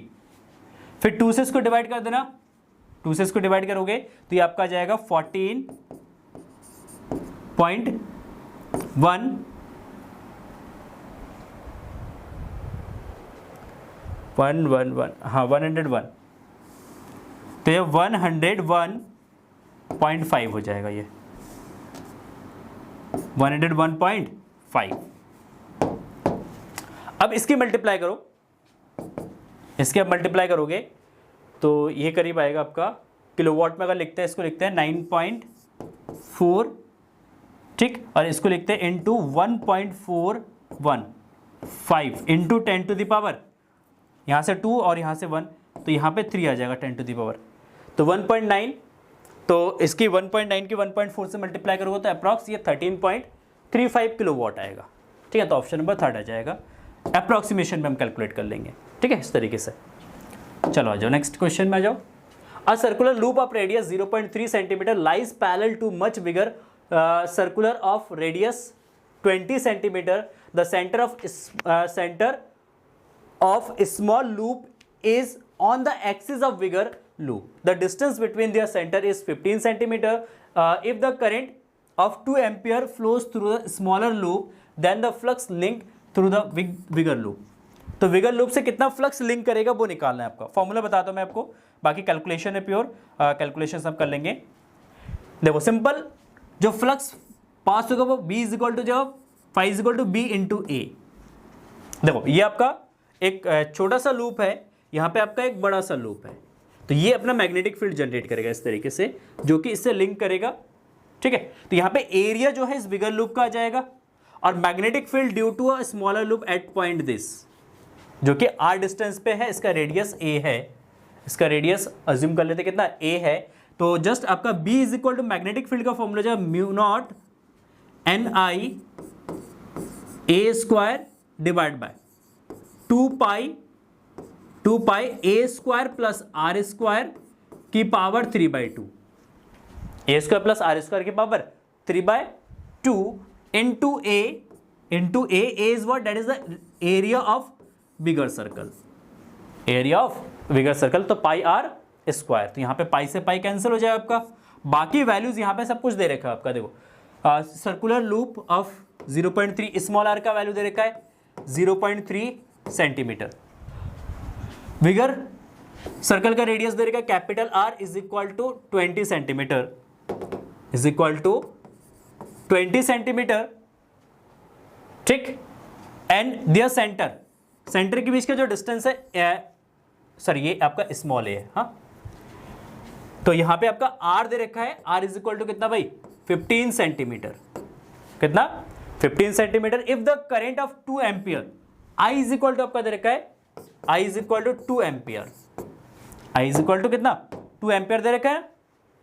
अब यहाँ पे सारा वैल्यू सब्स्टिट्यूट कर दो, एन यहाँ पे 1 टर्न्स ले लेना, म्यू नॉट का वैल्यू आप रिप्लेस कर देना, ए का वैल्यू, सारा वैल्यूज रिप्लेस करके आप सॉल्व करोगे इसका, तो 1.9 into 10 to the power minus का 11 वेवर्स हो जाएगा। तो ऑप्शन नंबर 4 इसका करेक्ट होगा। तो ये आप वैल्यूज रख के इसमें, क्योंकि कैलकुलेशन बहुत ज़्यादा कैलकुलेशन है, तो इसमें वैल्यू रख के आप सॉल्व करना, तो ऑप्शन नंबर डी करेक्ट आएगा आपका। ठीक है, चलो आ जाओ नेक्स्ट क्वेश्चन में। देखो, if both the number of turns and the core length of a inductor is doubled, keeping other factors constant, other factors को हम constant रखेंगे, then self inductance will be self inductance किस पे depend करेगा? तो L is equal to होता है mu not n square by L into A. Self inductance जो है वो किस पे डिपेंड करेगा? वो n स्क्वायर बाय L ए पे डिपेंड करेगा। अब देखो यहाँ पे number of turns and core of inductor is double, number of turns को डबल करा और लेंथ को हमने डबल करा, बाकी सब कुछ कांस्टेंट रखा। तो अगर n को डबल करेंगे तो ये 4n हो जाएगा, एरिया को अगर लेंथ को अगर डबल करेंगे तो ये 2l हो जाएगा, तो इससे कैंसिल कितना 2, तो सिंपली ये 2 टाइम्स डबल हो जाएगा। कितना जाएगा? डबल हो जाएगा। ठीक है, क्योंकि बाकी सारी चीज़ें कांस्टेंट रहेगा। तो यहाँ पे 2 से 4 को डिवाइड करेंगे 2, तो यहाँ पे आपका जो सेल्फ इंडक्टेंस है वो डबल हो जाएगा आपका। तो ये आपका करेक्ट आंसर हो जाएगा। आ जाओ नेक्स्ट में, एसर्शंस एंड रीजन पे बेस्ड क्वेश्चन है। Given below 2 statement labelled as assertions and reason. Assertions आपका दे रखा है, देखो क्या दे रखा है, the increase of range of ammeter be must connected a suitable high resistance in series. कह रहे हाई रेजिस्टेंस हम ऐड करते हैं, दैट इज रॉन्ग। अगर एमीटर के रेंज को इंक्रीज करना है तो लोअर वैल्यूज ऑफ रेजिस्टेंस को ऐड करते हैं। रेजिस्टेंस जो हम शंट ऐड करते हैं उसका वैल्यू जो है डिक्रीज करते हैं, तो ये तो गलत हो गया। The ammeter with increase range should have high resistance, तो ये भी आपका गलत हो जाएगा। अगर रेजिस्टेंस के रेंज को अगर इंक्रीज करना है तो हमें रेजिस्टेंस को डिक्रीज करना पड़ेगा। तो इसके according option number 4 is correct, A is false and R is false, दोनों फॉल्स हो जाएगा। नेक्स्ट आ जाओ, an electron has a higher potential energy when it is at a location of associate with more negative value of potential. The lower potential energy when it is located associate with the more positive potential. More positive potential पे होगा, तो simply देखो potential energy, जो potential energy है that is what, that is Q into potential, Q into potential. तो पहले अगर हम बात करेंगे कि हाई पोटेंशियल पे है when it is located associated with more negative value of potential. अगर more negative value of potential, क्योंकि इलेक्ट्रॉन पे चार्ज नेगेटिव, देखो यहां पे इसको समझो, इलेक्ट्रॉन पे चार्ज नेगेटिव, पोटेंशियल भी नेगेटिव हो जाएगा, तो वैल्यू किस में आएगा? पॉजिटिव आएगा। इसका मतलब पोटेंशियल एनर्जी ज्यादा होगा, है ना। एक चीज अब ये कंप्लीट करना ही पड़ेगा ना आज, ताकि वो अपलोड कर दे। एक बस कुछ क्वेश्चंस रहेंगे, 4-5 क्वेश्चंस रहेगा, खत्म हो जाएगा अभी। देखो इसमें नेक्स्ट क्वेश्चन है, a magnetic needle free to rotate in a vertical plane oriented itself with its axis vertical at the pole of the earth. ठीक है, it is assertion is correct, pole पे वर्टिकली ये rotate करता है। ठीक है, next reason में क्या करें, at the pole of the earth the horizontal component of earth magnetic field will be 0। तो जो पोल होता है अर्थ के पोल पे, यहाँ पे जो निडल होता है वो वर्टिकली रोटेट करता है, और यहाँ पे पोल पे जो अर्थ का हॉरिजॉन्टल कंपोनेंट होता है, सॉरी मैग्नेटिक फील्ड का जो हॉरिजॉन्टल कंपोनेंट होता है वो 0 होता है। तो एसर्शंस भी हमारा करेक्ट है, और assertions is a correct explanation of reason. तो ऑप्शन नंबर ए करेक्ट होगा, both A and R are true and R is the correct explanation of A हो जाएगा। ठीक है, चलो जब नेक्स्ट कह रहा है, a proton and electron of the same momentum, दोनों का मोमेंटम सेम है, mv, दोनों का क्या है? कांस्टेंट है। ठीक है, momenta entered in a magnetic field direction at right angle to the line of force, तो radius of path followed by them will be same. कह रहे कि जो जिस पाथ को वो फॉलो करेगा मैग्नेटिक फील्ड के अंदर, इसका रेडियस सेम होगा। तो देखो सिंपली, अगर लेट्स से अगर यहाँ पे मैग्नेटिक फील्ड है और इस मैग्नेटिक फील्ड में एक इलेक्ट्रॉन या एक प्रोटॉन अगर रिवॉल्व कर रहा है, अगर एक इलेक्ट्रॉन या एक प्रोटॉन अगर रिवॉल्व कर रहा है, तो इस पे एक तो लगेगा इसका magnetic force, that is QVB, और लगेगा क्या, एक सेंट्रीपिटल फोर्स, वो कितना जाएगा mv²/r। देखो v से v कैंसिल हो जाएगा, तो r इज इक्वल टू क्या जाएगा mv/qb। अब देखो QB कांस्टेंट है, चार्ज दोनों पे सेम होता है, ये भी कांस्टेंट है, mb भी कांस्टेंट है, तो r यहाँ पे क्या हो जाएगा, फिक्स्ड हो जाएगा। तो ये तो असर्शन हमारा करेक्ट है। Electron has less mass than proton, electron का मास प्रोटॉन से लेस होता है, ठीक है, बढ़िया है, बट ये रीजन ये एक्सप्लेन नहीं करता इस चीज को। तो इसके अकॉर्डिंग ऑप्शन नंबर सेकंड है कि both A and R are true, but R is not a correct explanation of A का करेक्ट एक्सप्लेनेशन नहीं देगा ये। आ जाओ, नेक्स्ट है, on increasing the current sensitivity of galvanometer by increasing the number of turns may not necessary increase it voltage sensitivity. देखो अगर हम बात करें यहाँ पे करंट सेंसिटिविटी की, तो IG इज इक्वल टू, या IS सेंसिटिविटी लेते हैं, IS इज इक्वल टू होता है ये आपका NBA डिवाइड बाय K। तो अगर हम यहाँ पे सिंपली अगर बात करके नंबर ऑफ टर्न्स, मतलब IS जो है वो नंबर ऑफ टर्न्स पे डिपेंड कर रहा है, तो नंबर ऑफ टर्न्स को इंक्रीज करेंगे तो आपका करंट सेंसिटिविटी इंक्रीज हो जाएगा, ठीक है। बट अगर N को इंक्रीज करेंगे तो कॉइल का जो रेजिस्टेंस है वो भी तो इंक्रीज होगा, क्योंकि कॉइल की जो लेंथ है वो इंक्रीज हो जाएगा, तो रेजिस्टेंस इंक्रीज हो जाएगा, तो N को इंक्रीज करेंगे रेजिस्टेंस इंक्रीज हो जाएगा। तो पोटेंशियल जो आपका वोल्टेज सेंसिटिविटी है VS, ये होता है आपका IS बाय R। तो अगर आपका रेजिस्टेंस इंक्रीज होगा यहां पे, तो सिंपली जो आपका वोल्टेज सेंसिटिविटी है वो डिक्रीज भी हो सकता है, क्योंकि देखो वोल्टेज सेंसिटिविटी का फॉर्मूला यहां पे जगह NBA डिवाइड बाय KR, तो N को इंक्रीज करेंगे यहां पे, R भी इंक्रीज हो रहा है, तो मे बी VS इंक्रीज भी हो सकता है या डिक्रीज भी हो सकता है, वो डिपेंड करेगा इसके वैल्यूज पे डिपेंड करेगा, ठीक है। तो उस केस में ये कह रहा है कि not necessarily increase its voltage sensitivity, yes correct है, जरूरी नहीं है कि वोल्टेज सेंसिटिविटी भी इंक्रीज होगा।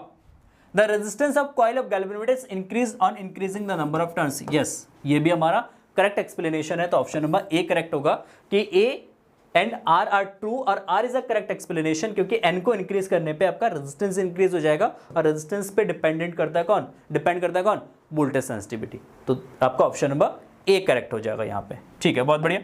आ जाओ नेक्स्ट क्वेश्चन में, सेक्शन C, इसमें आपको 6 क्वेश्चन है और उसमें से आपको 5 क्वेश्चंस अटेम्प्ट करने हैं, ठीक।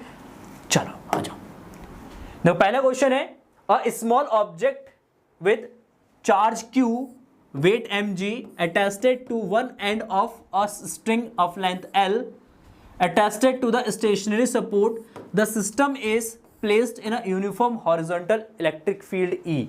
एक uniform horizontal field electric field E में प्लेस्ड है, as shown in accompanying figures। in the presence of field the string make a constant angle theta with the vertical, the sign and magnitude of Q का आपको magnitude and sign बताना है। Q किस direction, क्योंकि ये electric field के direction में move कर रहा है, तो Q तो होगा पॉजिटिव, Q होगा क्या भाई, पॉजिटिव हो जाएगा, Q पॉजिटिव, ठीक है। तो एक तो हो जाएगा Q पॉजिटिव। सेकेंड थिंग देखो, इस डायग्राम को अगर मैं इस तरीके से बनाता हूं, ये आपका स्ट्रिंग हो गया जिसपे टेंशन ऊपर की तरफ भाई, इलेक्ट्रिक फोर्स QE इस डायरेक्शन में, यहां पे जो चार्ज है इसका वेट डाउनवर्ड डायरेक्शन में वर्क करेगा, ये वर्टिकल से यहां पे एंगल थीटा बना रहा है, तो यहां पे मैं अगर एक वर्टिकल लाइन ड्रॉ कर दूं तो ये एंगल थीटा, देन उस केस में यहां पे एंगल कितना बनेगा आपका, थीटा बनेगा। तो टेंशन T को हम 2 कंपोनेंट में ब्रेक करेंगे, एक horizontal component T cos theta, एक vertical component T sin theta, देखो T sin थीटा जो है, T sin थीटा किसके इक्वल हो जाएगा, QE के इक्वल हो जाएगा। T cos थीटा किसके इक्वल हो जाएगा, T cos थीटा आपका mg के इक्वल हो जाएगा। अगर दोनों को मैं डिवाइड कर देता हूं, दोनों को डिवाइड, T से T कैंसिल हो जाएगा, साइन बाय कॉस क्या हो जाएगा आपका tan, तो ये tan theta is equal to QE divide by what, mg, तो q इज इक्वल टू क्या आ जाएगा यहां से mg by E into tan theta, तो मैग्नीट्यूड क्या आ जाएगा mg by E tan theta, तो ऑप्शन नंबर सेकंड करेक्ट है, option number second is correct. आ जाओ नेक्स्ट क्वेश्चन में। हाँ देखो अब यहां पे कह रहे हैं a free electrons and a free protons are placed between two oppositely charge parallel plate, both are closer to the positive field than the negative field, मतलब ये पॉजिटिव प्लेट की तरफ जो है शिफ्टेड है। तो कह रहे which of the following statement is true, force on proton is greater then the force on the electron. Second, potential energy of proton is greater then the that of the electron, proton की जो potential energy है वो electron के comparison में ज्यादा होगा, the potential energy of proton and the electron is same. देखो simple, ये आपका पॉजिटिव प्लेट है, यहां पे ये आपका नेगेटिव प्लेट है, यहां पे आपका एक इलेक्ट्रॉन है और यहां पे आपका एक प्रोटॉन है, एक पे पॉजिटिव और एक पे नेगेटिव चार्ज। अगर हम बात करेंगे तो इलेक्ट्रिक फील्ड इस डायरेक्शन में जो कि यूनिफॉर्म है, यूनिफॉर्म इलेक्ट्रिक फील्ड है, यूनिफॉर्म इलेक्ट्रिक फील्ड है। फील्ड कैसा है? यूनिफॉर्म है, यूनिफॉर्म इलेक्ट्रिक फील्ड। अगर यूनिफॉर्म इलेक्ट्रिक फील्ड है, इस पे भी चार्ज ई, इस पे भी चार्ज ई, दोनों पे चार्ज ई है, दोनों पे फोर्स सेम होगा, मतलब इलेक्ट्रॉन पे फोर्स और प्रोटॉन पे फोर्स सेम होगा, तो इसका मतलब ये वाला स्टेटमेंट हमारा गलत हो गया। सेकेंड थिंग, पोटेंशियल एनर्जी की अगर बात करेंगे तो देखो यहां से अगर मूव करेंगे तो इस पॉइंट पे पोटेंशियल हमारा V होगा, अज्यूम कर लेते हैं इस पॉइंट पे पोटेंशियल जहां पे प्लेस्ड है, दोनों एक ही पोजीशन पे प्लेस्ड है, पोटेंशियल आपका क्या जाएगा V, तो आपका potential energy is equal to what, Q into E, sorry Q into V, Q into V है ना। अच्छा इलेक्ट्रॉन की पोटेंशियल एनर्जी, इलेक्ट्रॉन की पोटेंशियल एनर्जी अगर हम बात करेंगे तो माइनस EV हो जाएगा। प्रोटॉन की अगर पोटेंशियल एनर्जी की बात करेंगे, क्योंकि इलेक्ट्रॉन पे नेगेटिव चार्ज होता है तो इसमें माइनस का हो जाएगा, प्रोटॉन पे पॉजिटिव चार्ज है तो इसका पोटेंशियल एनर्जी प्लस का EV हो जाएगा। किसका एनर्जी ज्यादा है? पॉजिटिव वाला एनर्जी ज्यादा होगा as compare the negative energy, तो इट मींस प्रोटॉन पे एनर्जी ग्रेटर है एज कंपेयर देन इलेक्ट्रॉन, तो इसका मतलब ये स्टेटमेंट हमारा करेक्ट हुआ। The potential energy of proton and the electron is same, तो ये हमारा स्टेटमेंट इनकरेक्ट है, तो इसके according option only second is correct, only second is correct. ठीक है, चलो आ जाओ next question. Read the following paragraphs and answer the question. इस पैराग्राफ जो कि एक ट्रांसफार्मर पे बेस्ड है, पैराग्राफ को आपको रीड करना है एंड देन आंसर करना है। देखो, a large scale transmissions and distribution of electrical energy over a long distance is done with use of transformer. The voltage output of generator is step up. It is then transmitted over a long distance to an area substation है ना, near the consumer. There the voltage is step down. मतलब जहां पे consumer तक voltage हम पहुंचाते हैं वहां पे वोल्टेज को क्या करा जाता है? स्टेप डाउन करा जाता है। जनरेटर से जब एनर्जी को हम ट्रांसमिट करते हैं तब वोल्टेज को स्टेप अप करते हैं। It further step down in distribution substation and ultimate utility poles before a power supply of 240 volt reaches our homes. ठीक है, ये हो जाएगा। ठीक है, बहुत बढ़िया। रिंगटोन का आया ना वो, उसमें कॉपीराइट ना डाल दे। हाँ, इसका चार्जर है सर, 1 मिनट की नहीं है, मोबाइल का नहीं है। वो देखो सी टाइप लगा दो, दे दो यार। अरे बना दो यार। देखो, तो नेक्स्ट क्वेश्चन हमारा केस स्टडी बेस्ड क्वेश्चन है। तो read the following paragraph and answer the question. ठीक है, रीड करते हैं। देखो, a large scale transmission and distribution of electrical energy over a long distance is done with use of transformer. किसकी help से करते हैं? ट्रांसफार्मर की हेल्प से हम करते हैं। The voltage output of the generator is step up. जब जनरेटर से हम इलेक्ट्रिसिटी को जनरेट करते हैं, उसको ट्रांसमिट करते हैं, तो उसको स्टेप अप मतलब वोल्टेज को यहाँ पे इंक्रीज किया जाता है। It is transmitted over a long distance to an area of substation, एक सबस्टेशन पे उसको ट्रांसमिट किया जाता है जो कि एक कंज्यूमर के नियर अबाउट है।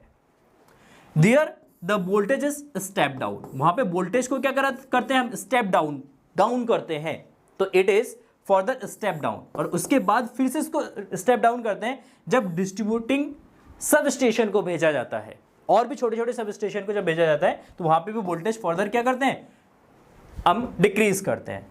तो utility poles before a power supply of 240 volt reaches our homes, फिर इस तरीके से वोल्टेज को स्टेप डाउन कर करके जब हमारे घर तक पहुंचता है ये, तो 240 वोल्ट तक ये पहुंचता है। ठीक है, तो इस पे बेस्ड कुछ क्वेश्चन है, उसको आंसर करना है।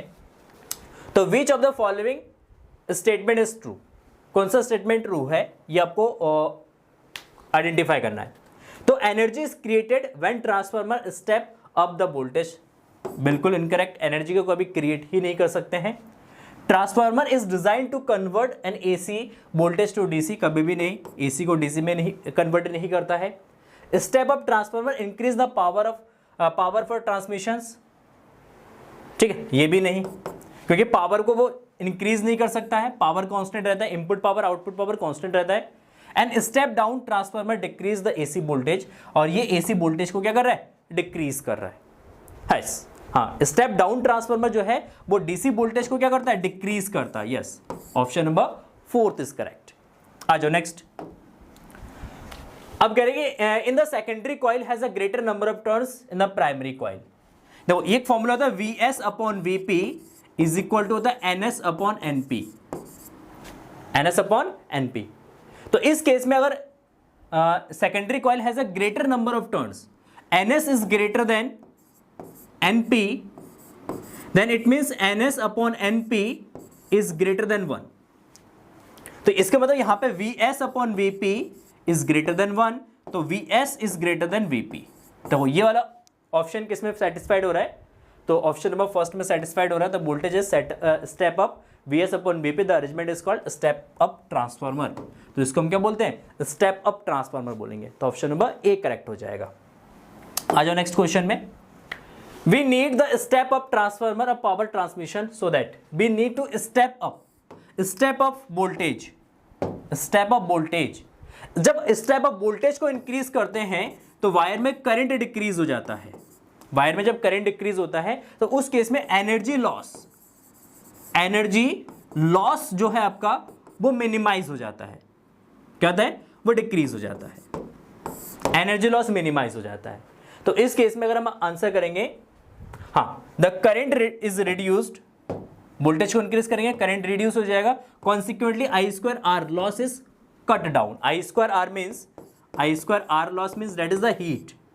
ये क्या है, हीट है, हीट लॉस क्या होता है यहाँ पे, रिड्यूस हो जाता है। यस, तो ये ऑप्शन नंबर ए करेक्ट है। इसलिए हम स्टेप अप ट्रांसफार्मर की हेल्प से इलेक्ट्रिसिटी को क्या करते हैं, ट्रांसमिट करते हैं, करंट रिड्यूस हो जाता है, और आपका जो एनर्जी लॉस है वो आपका बहुत ज़्यादा कंट्रोल में आ जाता है। And last question, the power transmission line feed input power is 2300 volt to a step down transformer with its primary winding having 4000 turns. The number of turns in the secondary order to get output powers of 230 volt। देखो input power मतलब input voltage आपका दे रखा है VI is equal to कितना दे रखा है आपका 230, या BP प्राइमरी का वोल्टेज दे रखा है 2300 वोल्ट।